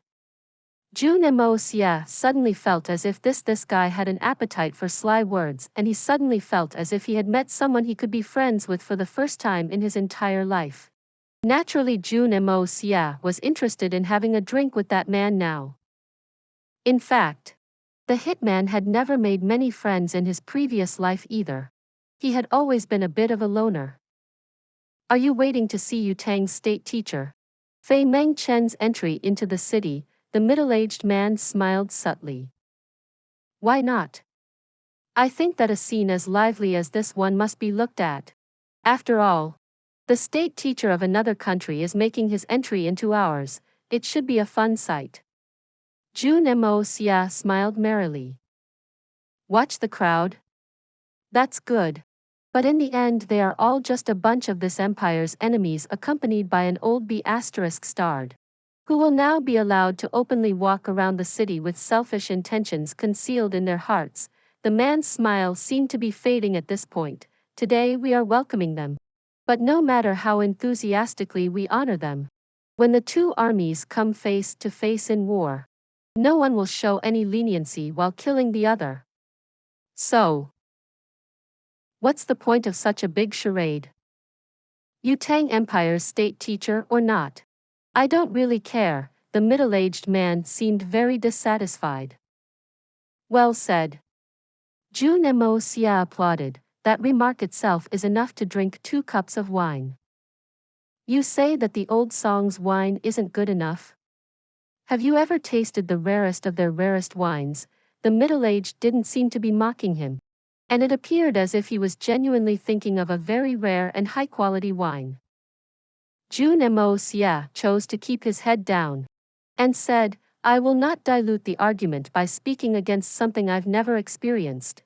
The facts always speak louder than words to a fair mind. The middle-aged man laughed since he realized that he'd have to prove his argument, and drew Jun Xie along with him. The gates opened and the great prince received the Yu Tang Empire's state teacher as the guest strode into the city with at least a dozen horses by his side, and rode to the prince's side through the welcoming ranks of the city's royal soldiers, which lined up along the street to greet him. As they strode through the street, the great prince maintained a tall and straight posture on his horseback.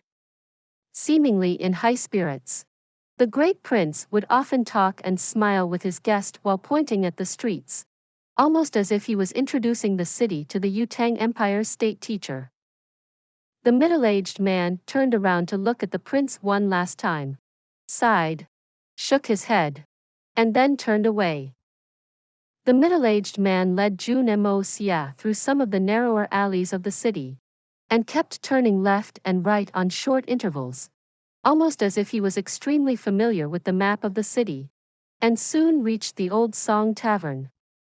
Jun Xie looked at the man's dressing and wondered. That seemed a bit weird for a man of his status, right?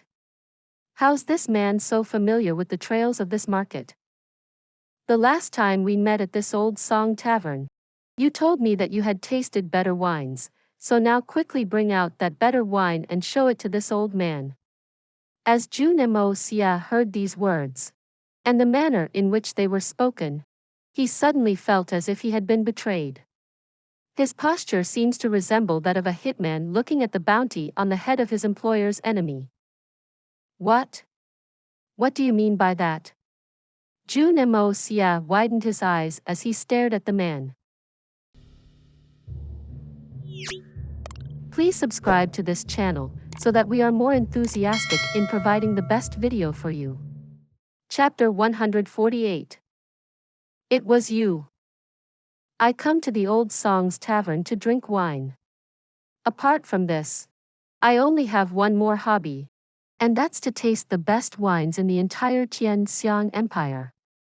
I largely appreciated your words the last time we met, and I even went about asking about you in the entire Tian Xiang city in order to find you. When I finally saw your face in the crowd today, I was only obliged to laugh at fate. You told me that you've tasted better wines, so now you need to prove it. The middle-aged man rubbed his hands to conceal the embarrassment on his face. But the look on his face seemed more conspiring than embarrassing to Jun Moxie. Jun Moxie was silent for a while. Ever since he had come into this world, he had been using other people to extort his needs. But today this middle-aged man had given him a taste of his own medicine. There were tiny clues sprinkled all along, but Jun Moxie simply hadn't been able to spot them. This is an insult to my name. The young Master Jun simply cannot allow people to find out about this. You pretended to be an old man, and this young master treated you properly. Why would you do such a thing? How do I get out of this situation now? The thin middle-aged man hunched a bit and took a few steps backwards as he said, "We have a truly honored guest in our presence today. Remember I told you about that youngster the other day, but you wouldn't believe me. Well, he's here to save my face. And you'll finally get to meet him. Come out quickly." The man said these words not to Jun Moxie, but to someone else. The thick-skinned middle-aged man went inside into the back of the shop. As for his two bodyguards, they had already disappeared from sight and were presumably hidden in the dark somewhere nearby. Jun Moxie's heart hesitated a bit as the middle-aged man returned with a slightly older man, since it seemed that he had seen this man before. The feel and the stature of this man wasn't evidently familiar. But Jun Moxie still felt a bit strange in his mind. As that man smiled at Jun Moxie, the young Master Jun started thinking harder about his identity. "I've heard very highly of your words. And I've thought a lot about these ones in particular. The true act of drinking is to drink to one's emotions. Or even to one's thoughts. Pouring wine into one's belly cannot be considered the true act of drinking wine. That is simply the act of wasting good wine." This sentence of yours won my heart over. Old Xiang graciously greeted his guest as he continued to speak. "Obviously, I've been fermenting wine for decades now. And in the world of making wine, no man can boast to be better than me. But you defiled my lifetime's work in one sentence. That is a bit sad." Yes. Just pouring wine into one's belly is nothing short of wasting it. Jun Moxie looked at the two men as they set a wine jar on his table, but was still unable to tell their real intentions. Haha. I would like to know why the young man considers it to be a waste of good wine. Old Xiang seemed very modest as a ray of light shone through his muddy eyes. What is wine? Jun Moxie asked a question. The hearts of the men in this world love wine. But why? What is the point of wine? What is wine? Old Xiang repeated the question to himself, feeling a bit disconsolate. He had just claimed that he was the best winemaker in the world. But then, what is wine? Even he couldn't come up with a good answer to this question. If you say that wine is just another beverage, then that's an insult to wine. But beyond that, what is it? Wine is an emotion. Jun Moxie switched his tone to a very serious one, so the act of drinking by that ideology changes with the emotion. If you drink in a merry state of mind, then the wine will make you happy. If one drinks in celebration, then the wine becomes the celebration. If one drinks in a depressed frame of mind, then the wine becomes a broom which sweeps the worry from one's mind and makes one forget. When one visits a friend or a close confidant, then the wine is a concert. When one says goodbye to a friend, the wine becomes a token of farewell. When soldiers drink wine on the battlefield, the wine becomes the wine of blood, since it will help in killing the enemy. Next comes wine tasting. When one is tasting a wine, the mood of the taster becomes the true taste of the wine. Jun Moxie poured himself a cup and drained it down in one single gulp, and then said with a sparse look on his face, "When wandering uncertain and alone is a faraway land, the wine becomes a flavor of homesickness. When toasted by a stranger in a foreign land, The wine becomes a symbol of a new friendship. Good words. Amazing words. Splendid. That was really enlightening. Young man. Old Song and the middle-aged man seemed hooked to this passage, and stared at each other dumbstruck for a while. Old Song was the first one to snap out of the thought and started to praise again. What was so enlightening about this phrase? Jun Moxie sneered. There's no high-end and low-end wine. I feel that it's all about the difference in mental state of the drinker. Tasting wine is gentleman's game. But a real wine taster is one who has drunk with thousands of different people, since only then will one be able to taste the different emotions of wine. There are no poor or rich when it comes to drinking wine, regardless of the status of a man. If the man knows how to drink, then they can experience the different flavors of its emotion. If one doesn't drink with emotion while tasting different wines, then the man only adds to their knowledge of the wine's effect on the taste buds, but will never be able to feel the wine since they are just devouring a cup with no feelings. So when it comes to the act of tasting wine without feeling any emotion, I can only rate it as second-grade wine drinking, since it is not the real act of drinking but just another elegant act.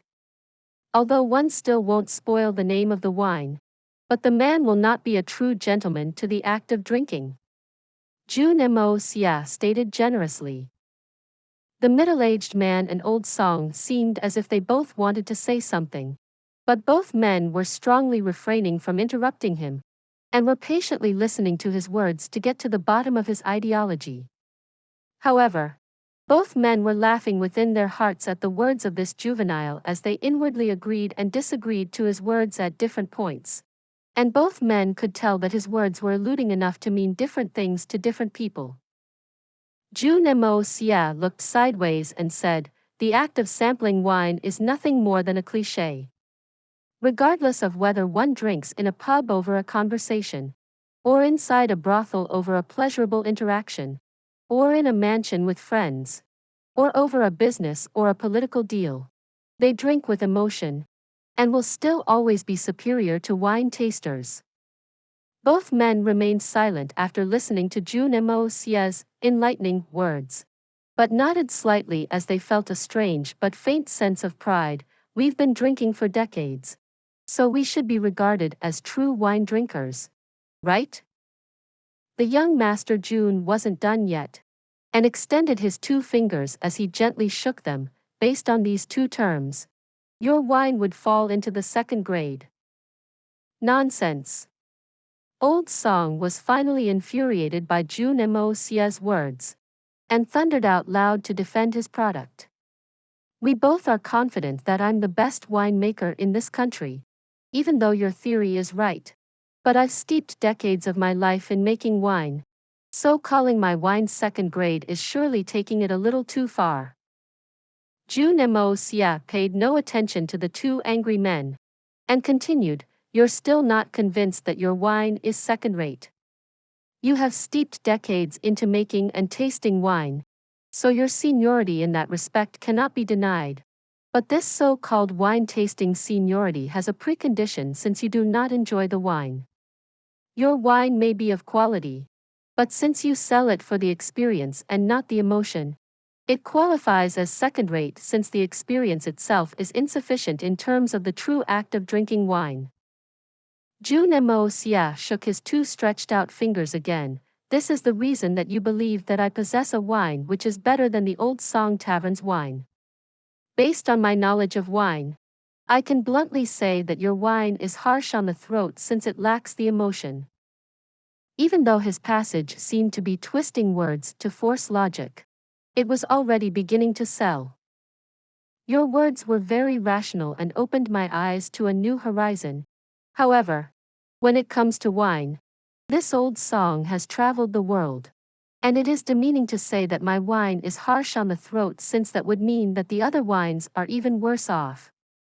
Old Song seemed very displeased, since Jun Moxie had called his wine second-rate, and couldn't help raising his eyebrows in a challenging manner.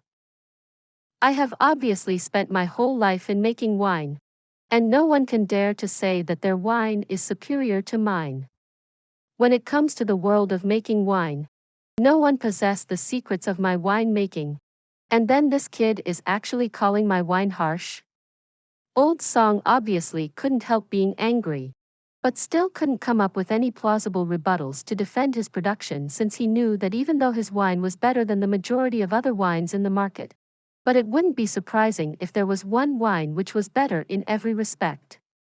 On top of that, based on Jun Moxie's theory, the act of drinking wine had nothing to do with the quality of the wine by itself. Jun Moxie sensed that the man was feeling extreme indignation, so he didn't argue back.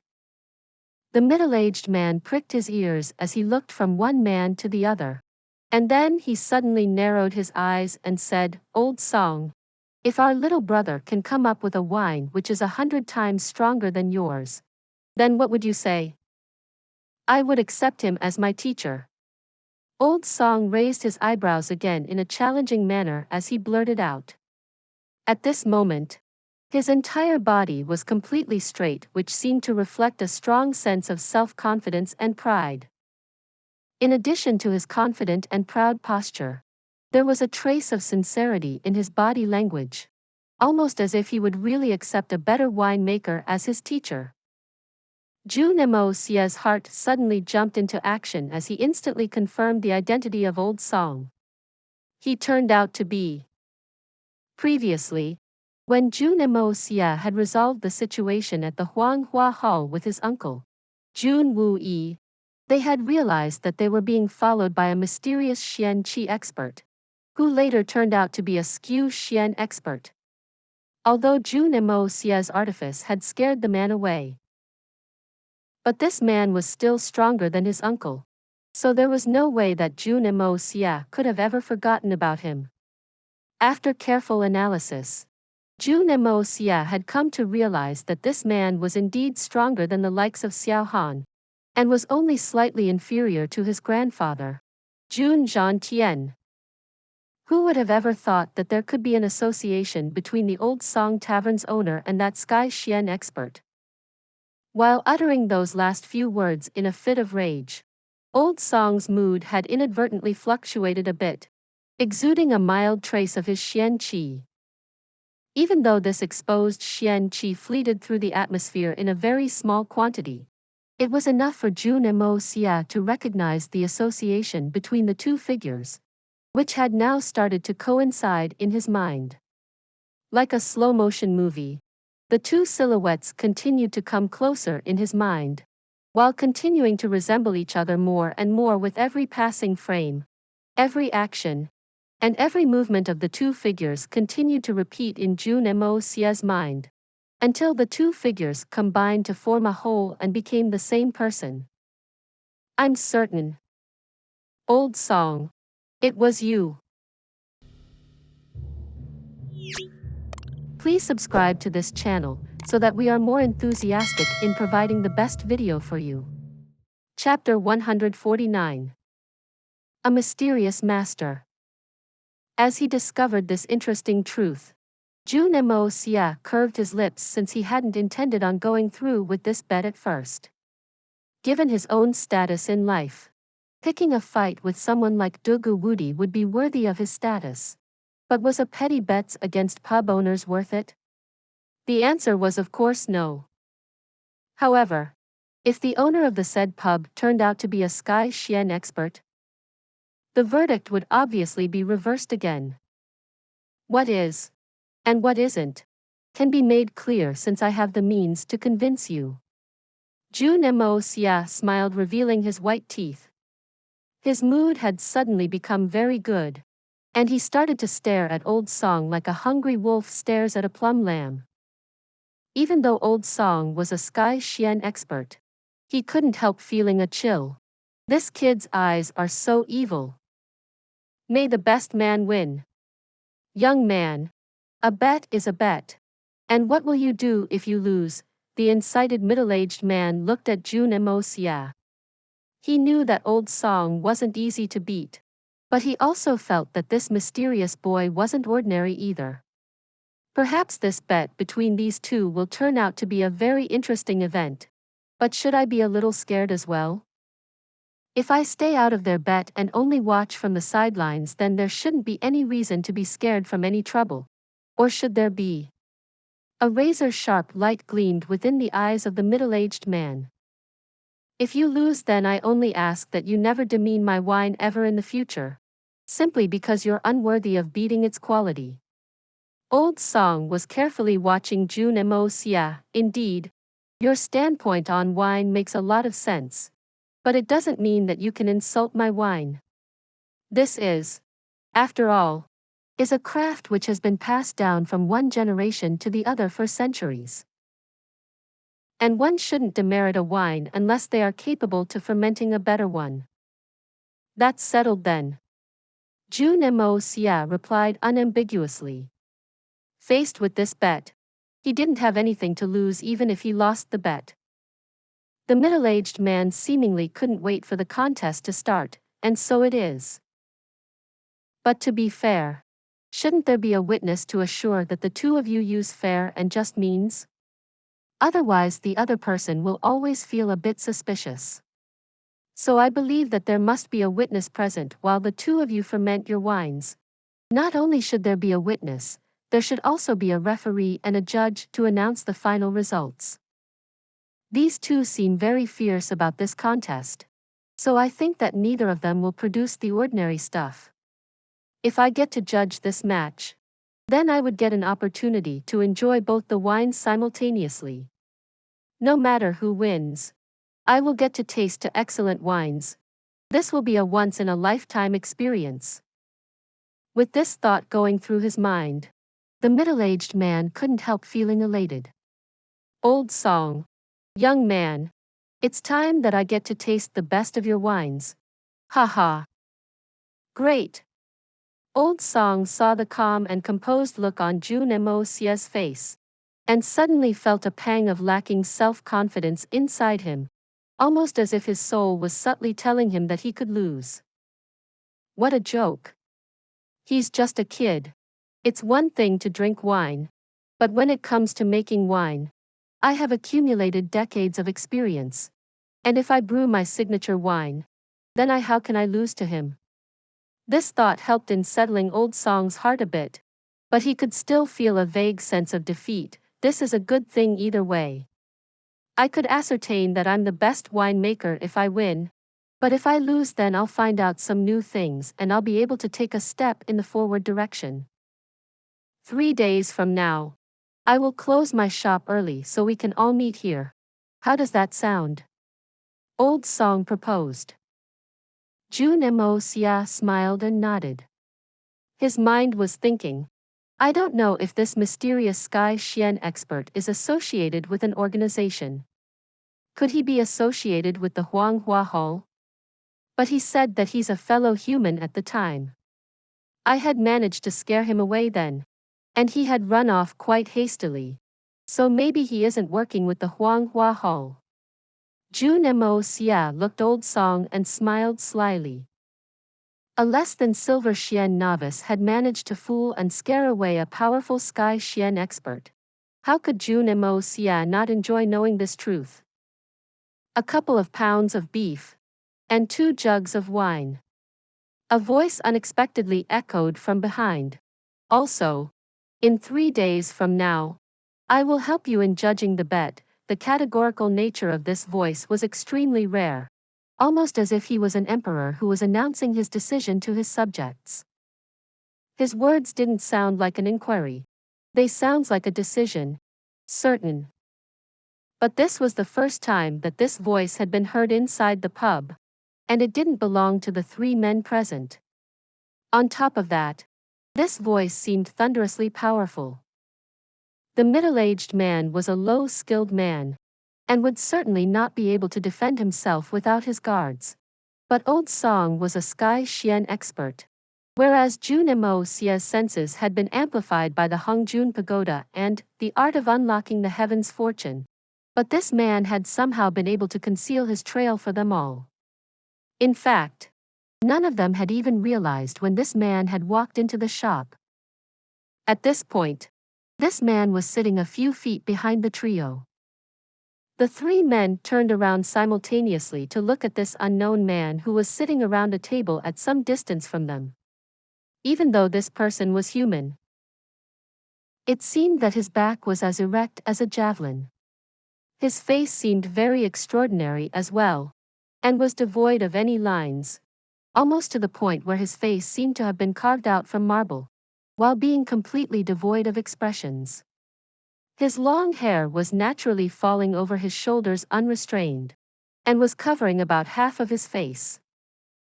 This man was wearing a black gown, and even though it was just noon at this time, but his face and breath gave out the feeling of an impending nightfall. Neither of three men could tell the age of this man. He could have been 30, 40, or even 50. In fact, he could even be 80, but there was no way of telling his true age. This person is a true master, a master of masters, a master at the peak. One look at the man and Jun Moxie had already reached a conclusion.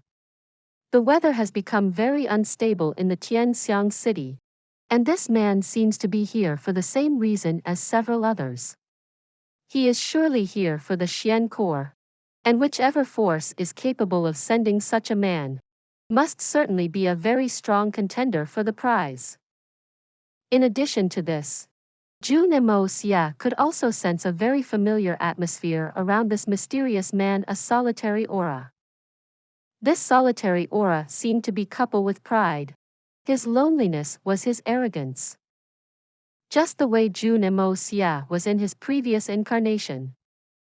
Like a lonely wolf in a prairie, although the wolf is lonely, but he'd also fearless. He doesn't want this feeling of loneliness to change since he enjoys it. Who are you? Old Xiang and the middle-aged man seemed a bit wary all of a sudden. Someone who loves wine. The man's eyes were downcast and he said lightly, "So, beef and wine please." Old Xiang lowered his gaze as he said, "Dear guest, please wait," and then went inside the shop. The middle-aged man chuckled and said, "If that's the case, then we'll look forward to seeing you in 3 days from today." He could already sense that this man was something extraordinary. He seems like a legendary character from a folklore. If this person says that he will be the judge, then he won't be biased in any way. Such people don't like being offended and they don't offend others either. Little brother, I'll see you in 3 days. Goodbye. Haha. Don't let this old man down. The middle-aged man laughed as he raised his hand towards Jun Moxie, and then turned away. After he went out, his 2 bodyguards came out from hiding, and positioned themselves behind him. "Royal Highness, should we track that youngster to get a better idea of his true identity?" "No, that's not important." The middle-aged man chuckled. But then his face suddenly became serious. "What about that other man? What do you know about his history? Did a person just walk in?" "No, ah." The 2 guards glanced at each other, completely puzzled. "Well, forget it." The middle-aged man's heart was secretly analyzing the situation. "My 2 guards are first-class elementary Earth-shattering experts, and are sufficiently strong to defend me from any threats in the capital under normal circumstances. But even though my guards are fairly strong, they didn't even see the shadow of this man when he walked in." "Who is this guy?" "Old Xiang's tavern." Jun Moxie interestingly looked at that man in black, and then suddenly smiled and said, "Is everything okay in the savannah?" This sentence caught the attention of the man in black. But even then his expression didn't change as he slowly raised his eyes to look at Jun Moxie. At this moment, Jun Moxie was very surprised to find that this man's eyes seemed as boundless as a sea, like they were as hidden in depth as a starry night sky. It felt like his eyes could trap a person into feeling a sense of being wanted. "How can you tell that I come from the savannah?" the man in black asked slowly in an unhurried tone. Each and every word from his mouth came out with precise clarity. "Your shoes. They don't belong to this region." And then there's your belt.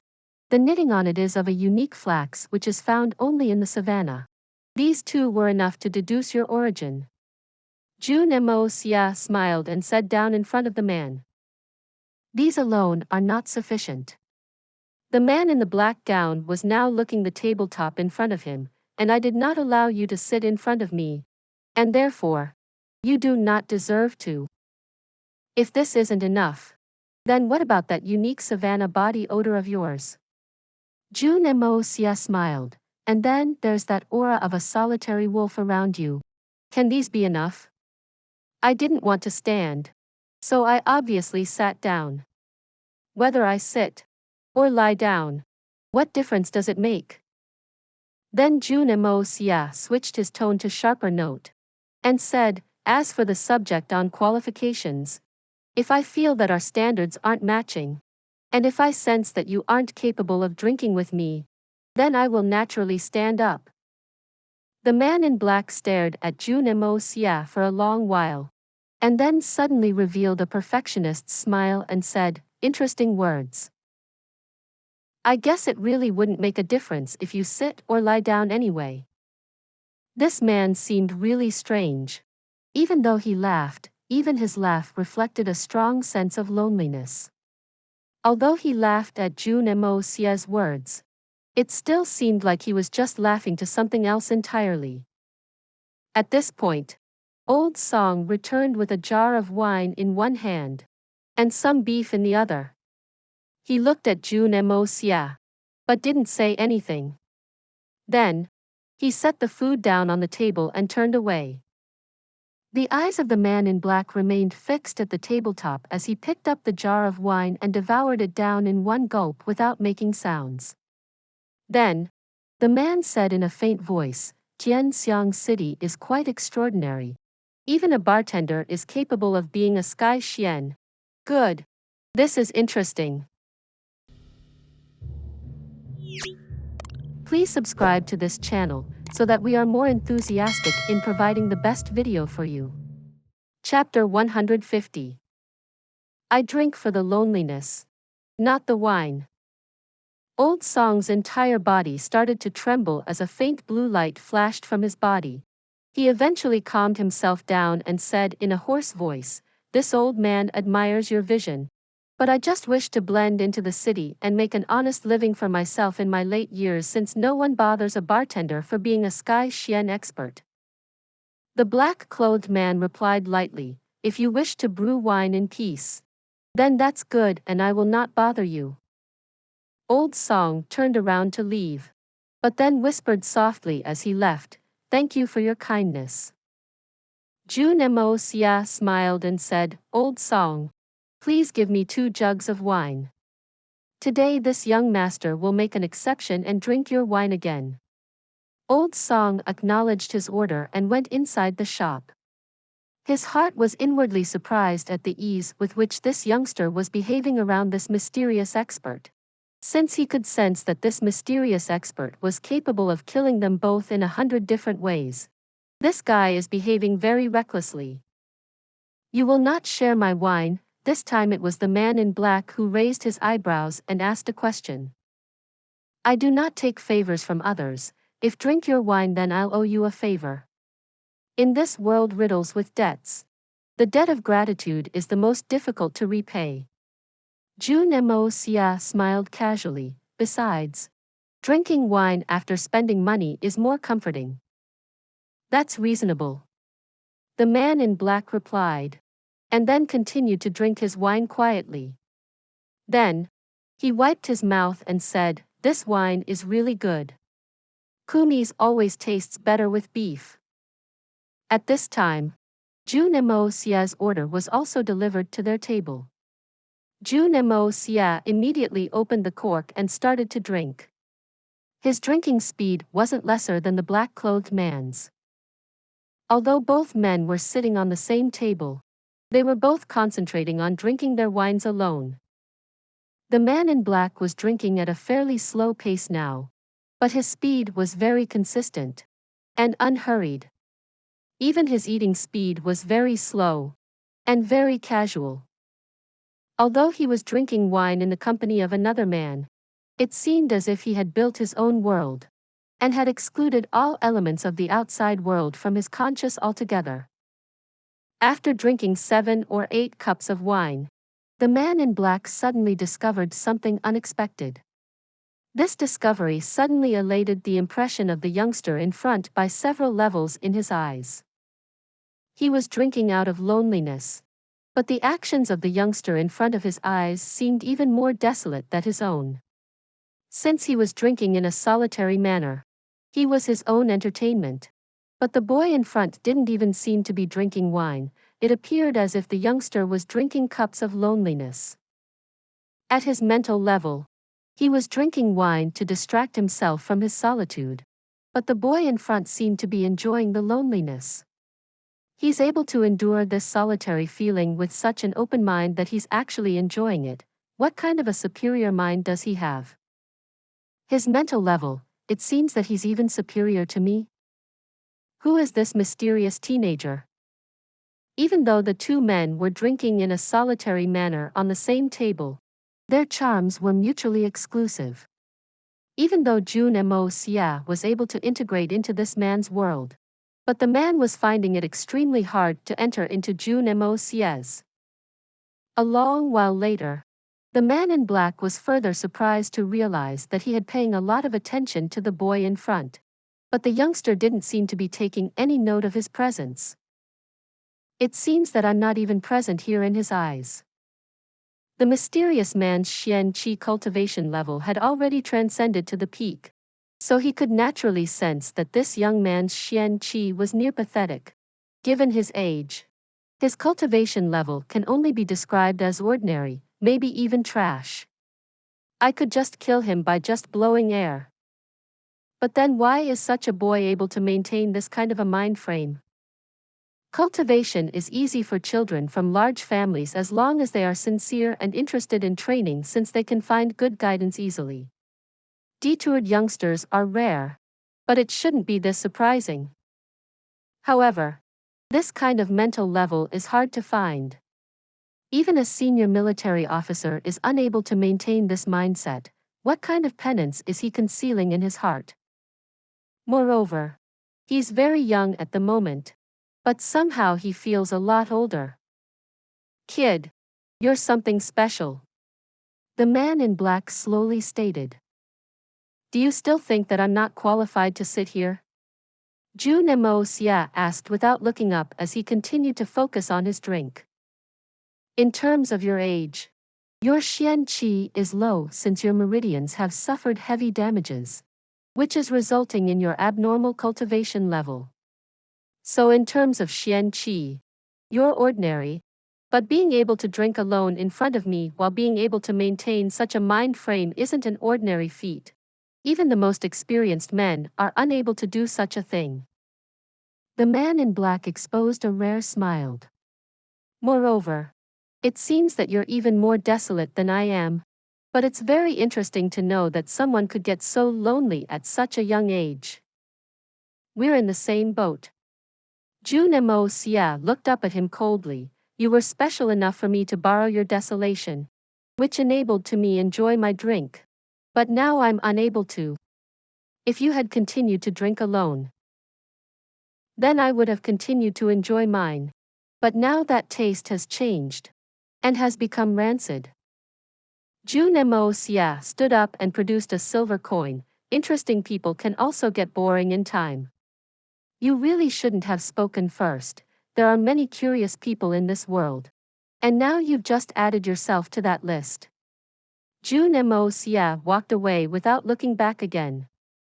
But before he left, he said a few more words. Since you've acknowledged my qualification, I must stand up now. The man in black suddenly remembered Jun Moxie's earlier words. As for the subject on qualifications, if I feel that our standards aren't matching, and if I sense that you aren't capable of drinking with me, then I will naturally stand up. The black-clothed man's face immediately changed. Did this kid just imply that I'm not qualified to drink with him? I am the solitary falcon, and ever since I've risen to fame, No one has ever dared to act like this in front of me. And now this boy just implied that I wasn't even qualified to drink with him, and then mocked me right before he left.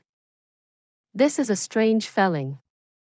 Then the solitary falcon recalled what Jun Moxie had just said, and started smiling again. We were indeed curious about each other. But then I opened my mouth first. Answering my question could have led to the collapse of his mind frame. If my words disrupted his drinking and upset him, then his actions were plausible. Boy, even if you don't know who I am, I will still remember you. The solitary falcon had always been proud and aloof, and had always aimed for the skies. The falcon of the savannah had never considered any man to be his equal. He had always despised others, and had always gone about his ways without bothering about the opinions of others. But he never expected that he'd also be looked down upon one day. There was a big difference in the ages of the two men, and moreover, their Xian Qi levels were simply beyond comparison. But even then this young man had insulted him. And after looking down upon him, Jun Moxie hadn't even explained his reasons. This had left the man feeling very dejected, and had angered the solitary falcon's heart. After 3 days, I will return to make trouble for you. We'll see how qualified I am then. The solitary falcon laughed inwardly as he continued to eat and drink. Soon enough I'll have the last laugh. Jun Moxie was walking with a sense of pride in his heart. The hitman Jun didn't know who that man in black was. Neither had Jun Moxie been able to understand his true intentions. In fact, ever since the Jun Moxie had laid eyes on the solitary falcon, he had figured that the man was something unusual. At the time when the man had successfully identified Old Song's Xian Qi level, Jun Moxie's suspicion had been confirmed. Jun Moxie's art of unlocking the heavens' fortune was beyond Old Song's comprehension. But the man in black had realized something unusual about Jun Moxie. Jun Moxie was conversely also able to sense that the man was at least the base of spirit Xian realm. Moreover, Jun Moxie could sense a familiar feeling of desolation which this man's body was exuding. And then when the two men made eye contact, Jun Moxie could feel the composure and pride of his mind. Obviously Jun Moxie had understood that this man had arrived in the Tian Xiang city to seek the Xian core. But he had also sensed that this man had another purpose. A purpose which may not revolve around the Xian core.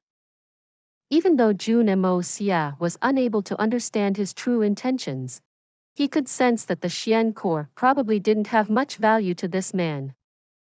But nonetheless, it still felt as if the man would try to use all means to procure the Xian core.